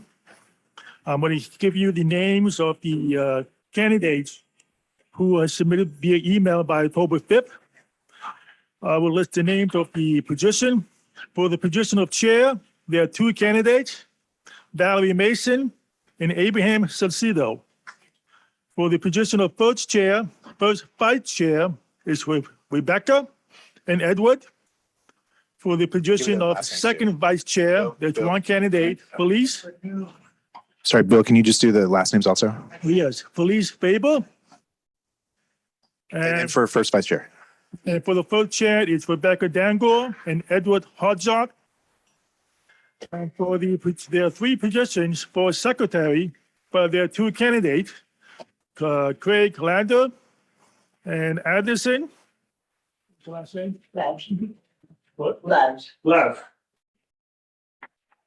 We're going to open up the floor for who want to position for the, So we can do additional nominations. So these are the folks who have sent their names in. We can do now additional nominations from the floor. If anyone is interested in running to be the third secretary, I highly recommend you nominate yourself from the floor. We really need 3. How many people's on for second chair? I'm sorry, Second chair? what's your name? There's only one, there's one person running for second vice chair, right? He's asking how many people are running for second vice chair. Only one person. Okay. So we're looking for a candidate for the third secretary. Anybody? My hand's up. You have a hand over there. I'd like to nominate Lindsay Cormack, please. I'd like to nominate Lindsay Cormack For what? for secretary. For secretary. Lizzie? Yeah, accept him. Awesome. Good. You do not need You don't need seconds. seconds for nominations. Okay. Any other nominations from the floor? Going once? Going twice? Okay. Thank you, everybody. So do you want to talk about the next steps in the process here? Do you want me to do it? Judy Schneider had her hand up before. I'm sorry, Judy. I didn't get who the secretaries were. I'm sorry. Nominees for secretary. Craig Ladder, Addison Lee, and Lindsay Comack. Thank you. All right. Next steps, Bill, you correct me if I'm wrong, but essentially the elections committee is going to confer and come up with questions, and we'll have the question and answer session for the candidates at the November land use committee meeting, followed by the vote on at the November full board meeting.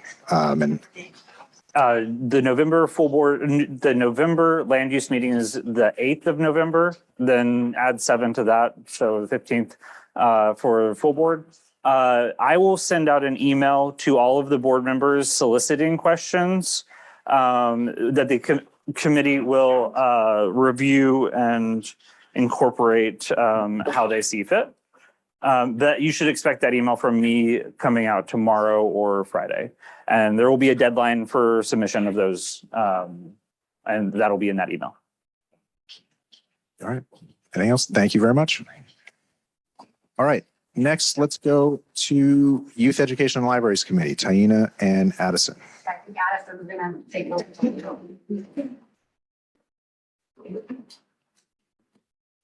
All right, can everyone hear me okay? Yeah. All right, great.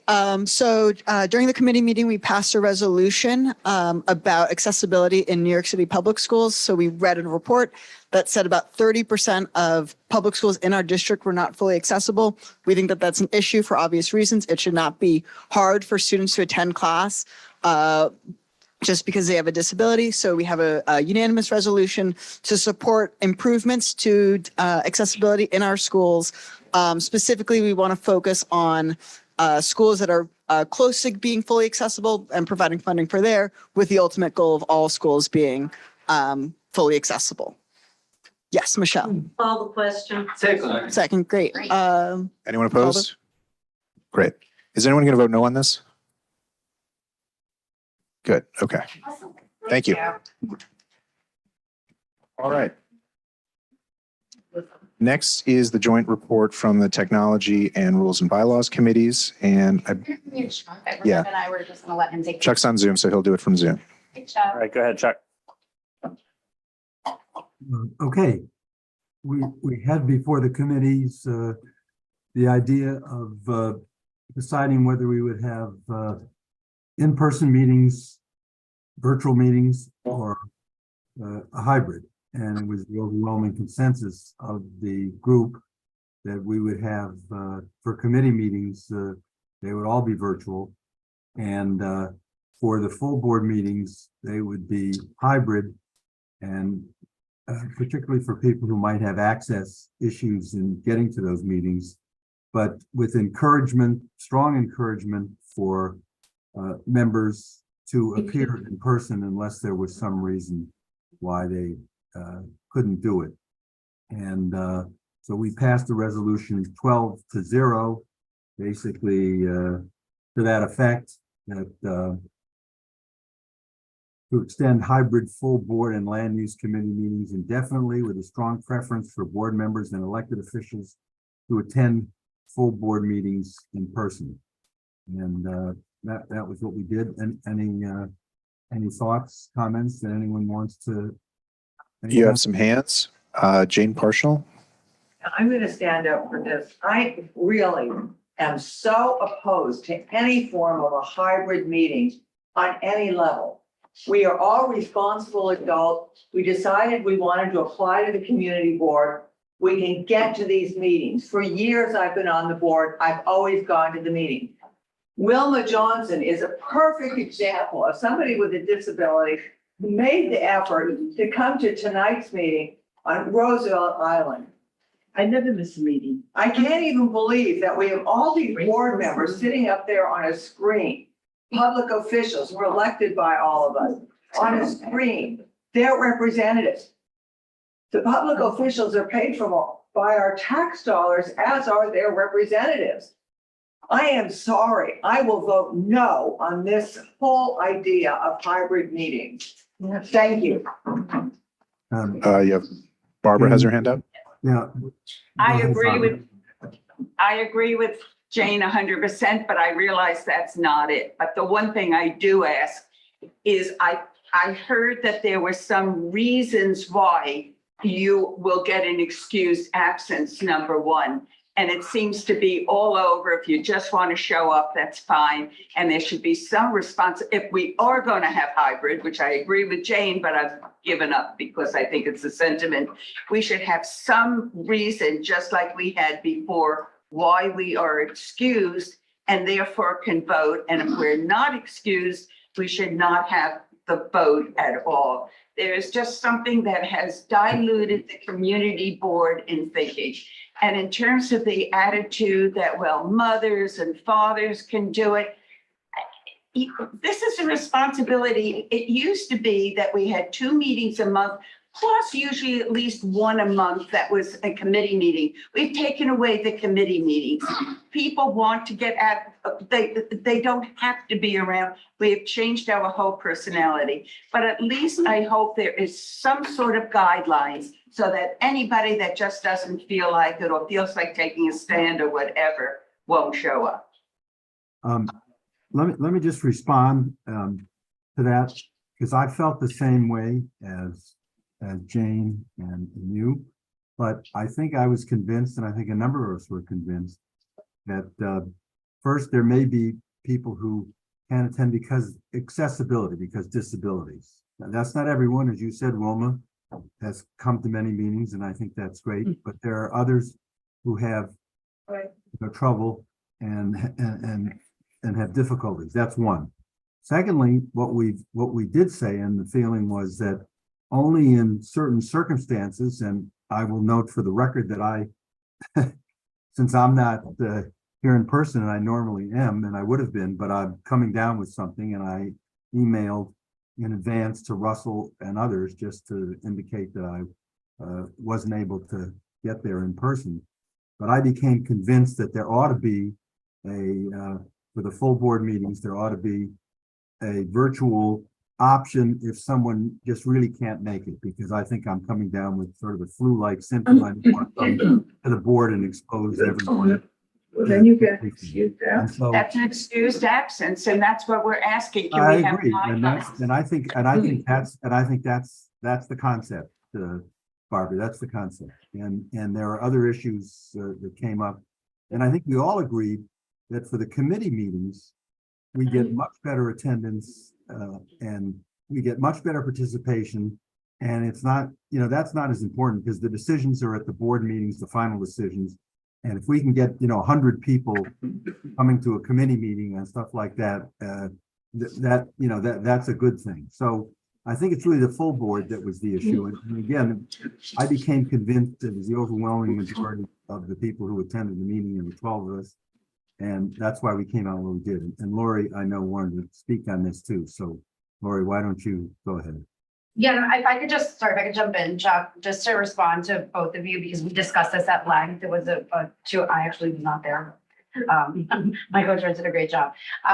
A lot of this was discussed, and I think that we sort of landed on the side of the rules that are in place now that are are quite stringent. You should not be able to just show up virtually to a full board meeting unexcused. And so, for example, if you look at the minutes from the last board meeting, there were several members that were virtual, and it literally says in our minutes who was excused and who was not excused. So there are very sort of specific reasons that have to do with health and accessibility and are really limited to that. So it's not just you're on a business trip or you choose to sit at home. So we did address that. And I think that the overwhelming majority of folks that were at the committee meeting were on the same page as you all, that it should really be the exception.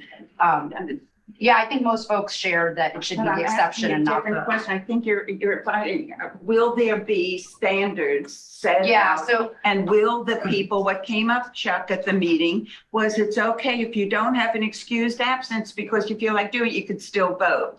And I will give into the fact that overwhelmingly people want but I think there should be some sort of rules to make us responsible and to have some sort of pride that we are on the community board. Yeah, I mean, you can't vote without an excused absence. That's the rule.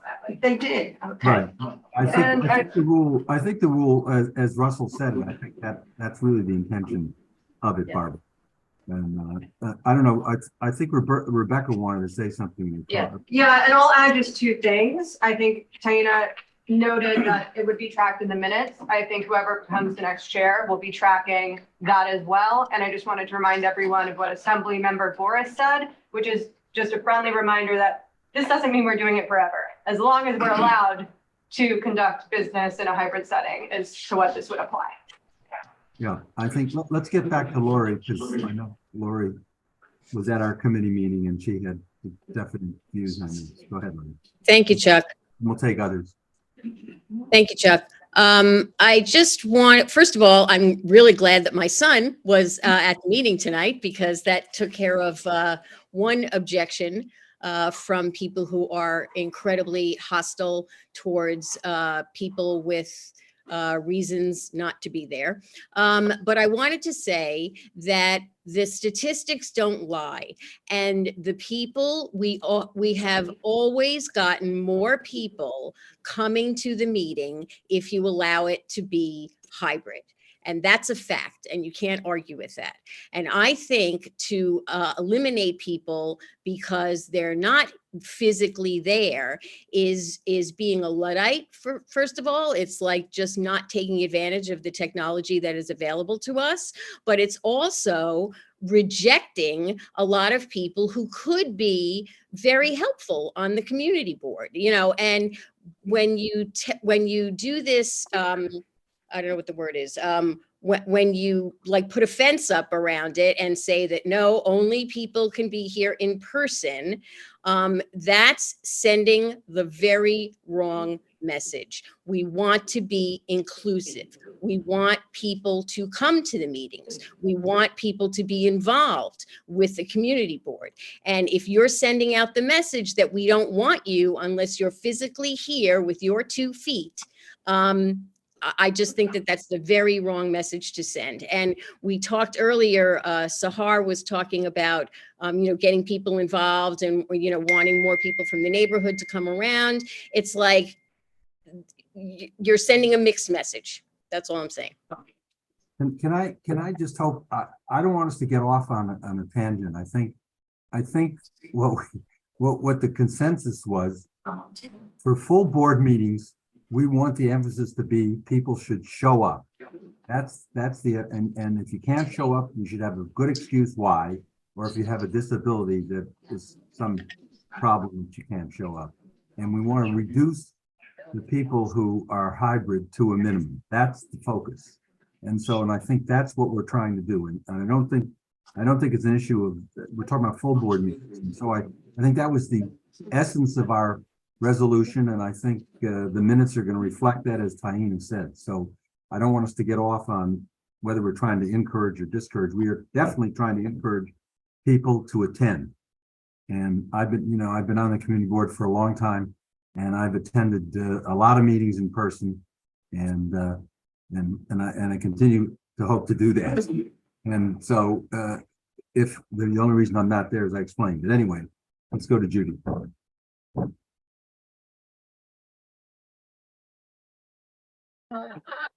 Chuck, I agree with you, and Jane, I'm sorry to have to say, I disagree with you. If there's sickness in the house and you can't attend, I think it's much better to be able to attend and know what's going on as a member of the community board and being able to do it via your computer. So I don't agree with the people who say you have to be there if you have a really good reason for not being there. Mr. Chairman, I There's some have other- I have a Hold on. point of personal privilege, which I think under the Robert's Rules of That's right. Order, that takes precedence. Yeah, okay. This is the second time that I'm aware of that I have heard an extensive amount of hostility directed toward our colleagues who are on Zoom. It's not sorry, no, sorry. A point of personal, it really has to be directed at a specific person. It has to name somebody. That's not really a point of personal. Oh, okay, so I have to be directed to. It really does have to be, it has to be Okay, so specific then person. I object. Well, hold on, I- just wait until then you're recognized in the course of the discussion. So that, no, because my personal privilege then is I object to the comments made by a community board member. What's the personal, yeah, but she didn't name anybody. Okay, and then I. Let's just, we gotta, I don't understand what you're We just saying. move this on here a little bit. yeah, so you have several hands Okay, in but my person. hand has been raised and I So- would appreciate being called in order. Well, you'll There's be called. several you'll be hands. called, You'll be called. Look. Thank you. You got, I would, would okay, yeah, I hope- think, I would hope that as a board, we would work together, and I don't think this is something that should really divide us, because I think we all are trying to achieve the same thing here. And that's maximum participation in person at full board meetings, but there are always going to be extenuating circumstances that we can take into account. Judy mentioned one, I mentioned one, there are other things, but it doesn't happen to a great extent. And last meeting, we had 41 people, and I'm not sure how many people we have, in person at this meeting, but let me call, I don't know whether. so, okay, so the order of the hands that I saw was Abraham and then Craig and I then can't see them Sharon. all. Okay. Okay, so let's go to, Why don't you call them? Because I can't necessarily. yeah, I'll do that. Okay. Abraham, go ahead. Okay, I support the hybrid because we are a community board meeting, so I am interested in the community. So we should be supportive of anything that encourages and facilitates and provides access to a broader swath of the community, which is why we have the initiative that Sahar mentioned. Board members should be expected to be here in person with the protocol that is set forth with a legitimate reason if they're unable to. And I support that if it's an unexcused that they shouldn't be able to vote. So I support having majority access to the community, which is why I support hybrid. Okay, Craig is the next hand that I saw. Go ahead, Craig. Thank you. Thank you. I just urge everyone to make sure you please actually read the resolution. I do want to just commend the committee for having a really thorough and well thought out and well reasoned resolution here, supportive of hybrid meetings and why we were doing this. I hate the idea that we're casting aspersions on those who may not be able to attend. I was fearful I wasn't going to be able to attend because there's COVID in my home. Thankfully, I'm negative, but I was expecting that there was a decent chance I wouldn't have to be able to be here. So I love the idea that I would still be able to participate in a remote setting if that were the case. So I really urge everyone to not extend this debate until let's just pass this and move on. And let me just ask, yeah, sorry, and one other, and Valerie points out to me, the fifth whereas clause lays out what the criteria are. And just one other thing I'll just say is the chair, which is prior to coming back to in-person, I would say I was really very, very lenient about what would be an excused absence and one wasn't. Since we've been back in person, I have certainly tried to be, and I think have been more exacting in terms of complying with what we're required to do under the open meetings law and what we've laid out here. So, notwithstanding the fact that we do have a number of people on Zoom, every one of them, who was approved to be excused, had a reason, subject to what we've laid out here. So, so anyway, I just want to give that context. Process question. Is it we have to go in. There was order. something I see. It's okay. So the next I had, it was Sharon Marshall and then Sandra. Thank you, Russell.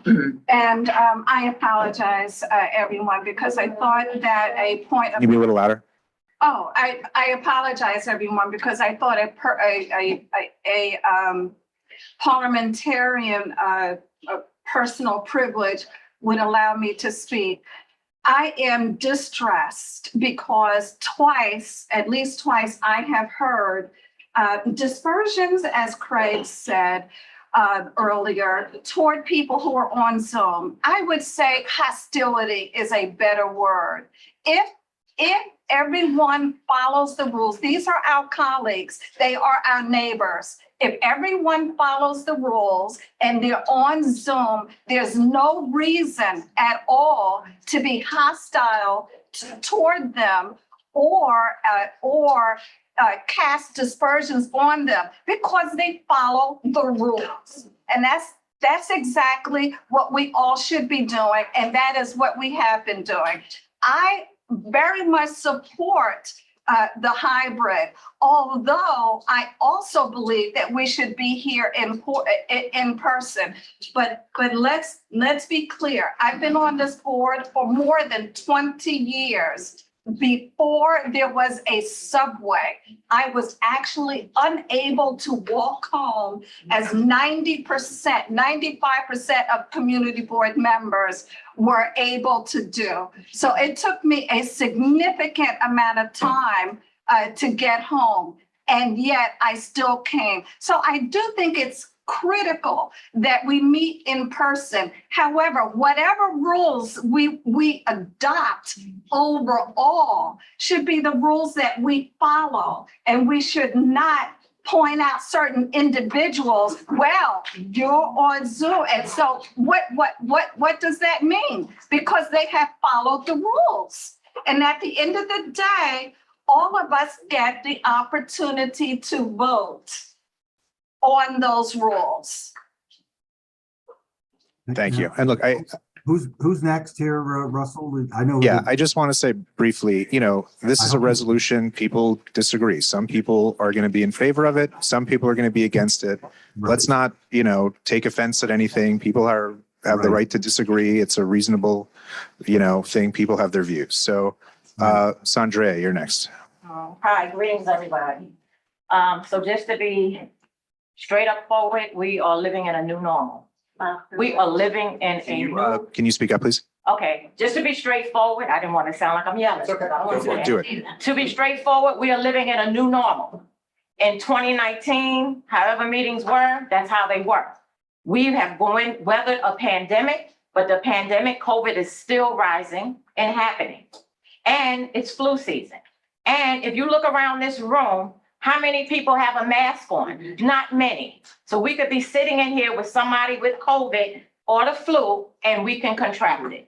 So those that need to be home for whatever reason it is, I don't know if somebody's laughing for either way why they're laughing, but whoever needs to be home for whatever reason and they can get approval to be home, that's fine. They applied for the community board just like everybody else. It's a new normal. I couldn't get here last time. I had surgery and I had death in the family. I almost tripped going because I have issues with my eyes. That's why I'm not sitting up there with the secretaries. So I'm still under my doctor's care. So, but I shouldn't be here tonight because it's dark outside. I can't see that well getting around. And the lights in here bother me, but I'm here. And like Lorraine is here and people that can get here, so be it, great. But the people that can't, they shouldn't have to be subjected to be here if we have laws in place for us to be able to do a hybrid meeting. We're in a new time. Hybrid works. Hybrid works all over. People are doing hybrid. I mean, long as they can still be counted and their votes and they're here and they're present, so be it. And who can be here? Great, be here. But let's not, we are a community board. Let's act like we're a community board and be together and be understanding for those that cannot be here for whatever their reason is. And they were approved and spoke to their chair and he gave them the option. And another thing, I couldn't be here in September not just from the death in my family and on my eyes, but because I gotta keep the screen on. I can't stare in the screen. So that would have been a problem for me. If I could have cut my camera off, I would have been at the meeting. So I got an excusal from Russell, but I'm just sharing that everybody has their individual issues, and let's be mindful and respectful of that. And those that can make it through the snow and the sleet, God bless you. But let's act like a community board and let's be loving to one another, because we all applied for the community board and we got accepted. Thank you. Okay, Wilma, I saw your hand up before. I don't know if you still want to speak, but you don't have to. I'm tired. Okay, that's okay. I'm going to go to Michelle and then Paul. Okay, thanks. I actually just have a question.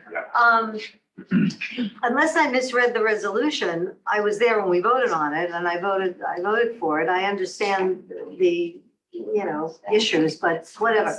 My question is this: if you're here virtually, you're not counted in the quorum, yet you can vote. So what happens if people are here virtually and not enough people show up in the room, and then we come and we don't have a quorum and we can't have the meeting? Yeah, so the answer to that, so two things, Rebecca is going to probably want to address this also, but okay, first of all, the Borough President's Office clarified for us that if the reason for your excused absence is a disability, you do count for quorum even though you're on Zoom. The other excused absence reasons do not count. Disability does count for quorum. That's number one. Number two, the answer to your question essentially is if we don't have quorum between the number of people in the room and the number of people who are on Zoom due to a disability, then we don't have quorum. So we can't vote on it? Correct. Yeah, we wouldn't have quorum. I don't need to speak. Okay. Paul. Asked and answered.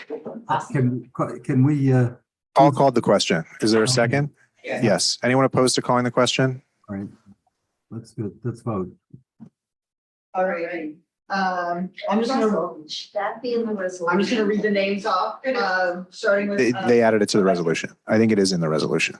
It is in this resolution? Is it in the online version? I mean, this is something that yes, it is. It's in the resolution in front of you. Yeah. It's in it. All right, go ahead. Yeah, go. All right, Anderson. Yes. Angelos. Yes. Ashby. Yes. One. We're voting on the resolution. And Whether to adopt permanent, this is the resolution to say that, yes, we're going to do permanent hybrid meetings. Right, Oh, thank you. For now. as long as it's legal. Is it for now? right. We can always, Keep going, keep going, keep you going. can always change your mind. Barrett. Oh, sorry. Ashby and Barron are online. Yeah, I got him. Okay, good. All right. Or Ashby and Barron, so. You're unmuted, Gail. You said yes. Yeah, thank you. Thank you. Birnbaum. Yes. Boris. Yes.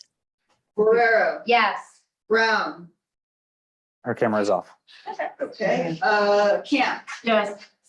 Chalasong. Yes. Chu. Yes. Cone. Not here. Coleman. Yes. Cormac. Yes. Dangor. Yes. Farber. Yes. Freeland. Yes. Hartzog. Yes. Is Bradley here? No. Halpern. No. Hussein. Yes. Johnson. Yes. Crickler. Yes. Later. Yes. Lamort, not here. Lev. Yes. Mason. Yes. McClement. Yes. Mossman. Yes. Meyerson. Yes. Partial. No. Phillips. Yes. Pope Marshall. Yes. Popper. Yes. Price. Yes. Rose. Not here. Rudder. Yes. Salcido. Yes. Sanchez. Yes. Sassen. Yes. Seligson. Yes. Schneider. Yes. Squire. Yes. Tamayo. Yes. Wald. Yes. Warren. Yes. Wiener. Yes. And then coming back to Wilma. Yes. Great. I think that's it. Anyone virtually who did not vote? No. Then the resolution passes with 40 yes and 2 no's. Thank you. All right. Yeah. Was Anthony here for the first vote? He was not. I'll take it away. President on the committee.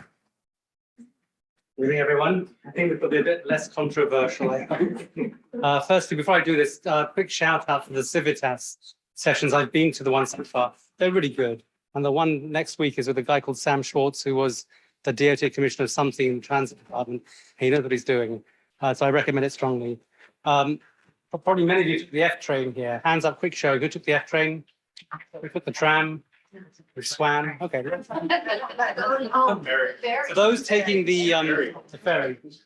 So the ferry is very infrequent. You may miss the last ferry, so be careful. It doesn't come too late.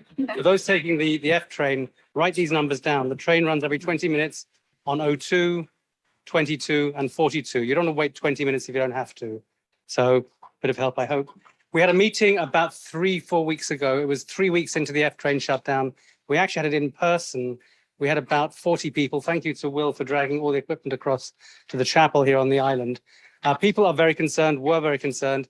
We had the MTA, we had REOC, the people who run the place. We had directors of REOC. We had representatives of the electeds.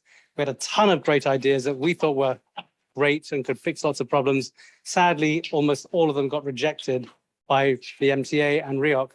We were left with one small idea that we think will help a number of people. And the idea is to help the people who work at the Kohler Hospital by extending the Q102 bus an extra hour to give the people who work late a chance to sync up with the other transit off the island late at night. So it's a very, hopefully, uncontroversial resolution passed by everybody at the committee. It says, we'd like to request the MTA to extend the hours of service of the Q102 to provide service at Kohler Hospital at 1 a.m.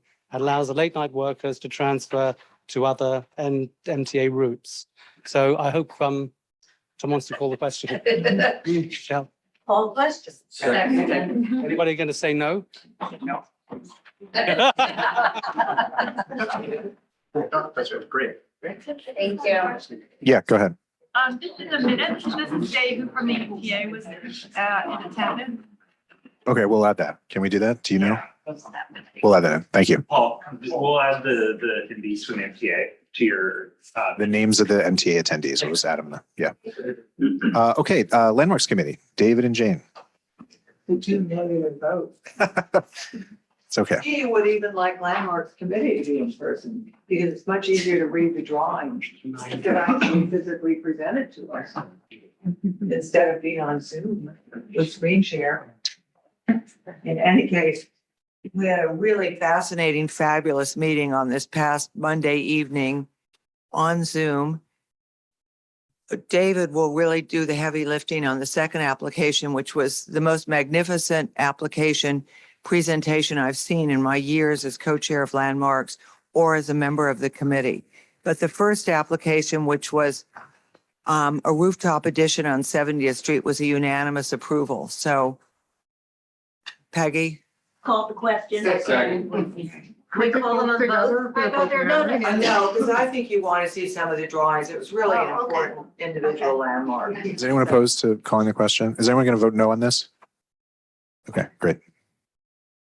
Well, Jane is referring to 854 Fifth Avenue between 66, 67th, which is in 1904, 1905.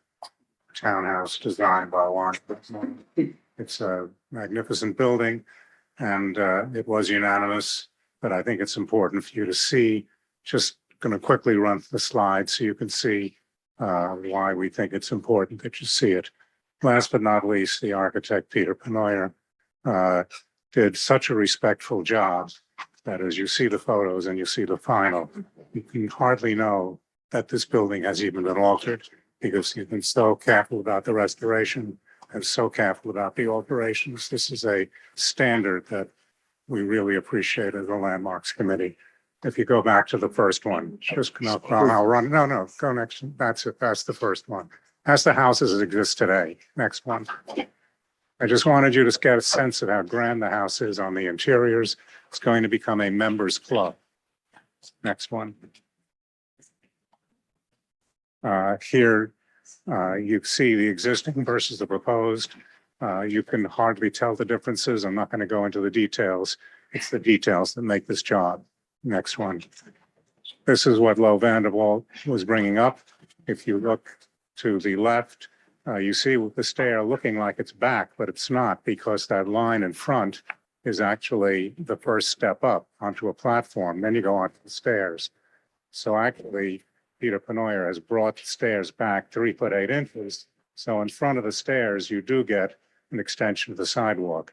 But I don't think he can do it at the areaway, because if you look at the stairs to the left, they're too tight. This is now a club. All of the service is coming through here. He put a legal stair in, and I don't think you're going to be able to do anything to move that back. However, in deference to Lowe, he has a second chance, because this is a 74-711, which means it comes back to us at land use. So if anybody wants to tell Peter how to redesign his areaway, you can do it then. Next. Step, very unusual. First time being used in this country. Actually, I'm very familiar with this because we considered using it.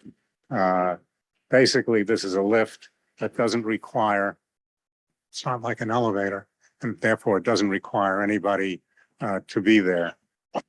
There will be an indoor doorman, but he doesn't have to be outside. On the left, that's the way the stair is. Then what happens is that the stair drops down and you have a landing, and you then enter the landing, and then in the last one, the landing is up and it takes you to the upper landing. So in effect, it's a very unusual, very clever way. And you do not know that there is a handicap lift there, excuse me, a lift for an accessible lift. So next one. According to Peter, it'll be the first time used in this country. Again, this is now, you see this elevation, which is a rear elevation with a big alleyway, and you see it through the alleyway from 66th Street. And you can see what's happened is, if you look at that narrow slanted windows, that's a stair in there. It's so tiny, it doesn't count for an egress stair. So what's happening is that a new egress stair is being put in. You would hardly know it looking at that. New mechanical equipment on the roof. So if you look at the top on the left, you can see it's very slightly changed. Move to the next. Here's the roofscape. On the left is the way it exists. On the right is the way it's going to be. In effect, you get a larger penthouse on the back because you have the stair, and you can see all of the mechanical equipment on the roof. And let's go to the next. And this is the sightline diagram. If you're standing across the street, you don't see anything, including any of the new construction in the rear or the mechanical. From 575 feet, that's the upper line in Central Park at the high spot. You happen to see the back if you're looking closely from afar. Next one. And just to show you what this is going to look like in the end, I think you can see it's going to be a magnificent restoration. It's a beautiful house. Finally, it's part that restoration's on the left, restoration and alteration together on the right. Without really carefully looking at it, you wouldn't know. So it's a terrific job. Yes. Other questions? Second, I just want to note, it'll come back to land use. It'll also come in for its liquor license application. So we'll have plenty of opportunity. Thank you. Anyone opposed to calling the question? Is anyone going to vote no? Can I just explain something that we asked them about at the meeting? We asked them because. We've already called the question. We're just going to vote. It's unanimous, right? No one's voting no, so okay, that's it. Thank you. I just make a motion to develop. All right, Abraham, Street Life. All right, we had a very quick street life with 8 unanimous SLA applications, quick meeting because we had no cannabis. Is anyone opposed to that? Anyone voting no? Great. Yeah, sorry, is anyone voting no on this joint all together? No. Great, thank you. Okay, that brings us to old business, of which there is none, new business, which I'm not aware of any. So if anyone has a, Gonna make a motion. yes, great. Thank you for doing that. Second, anyone opposed? Excellent. Thank you, everybody. And thank you again very much, Cornell Tech. We really, really appreciate it. Yeah.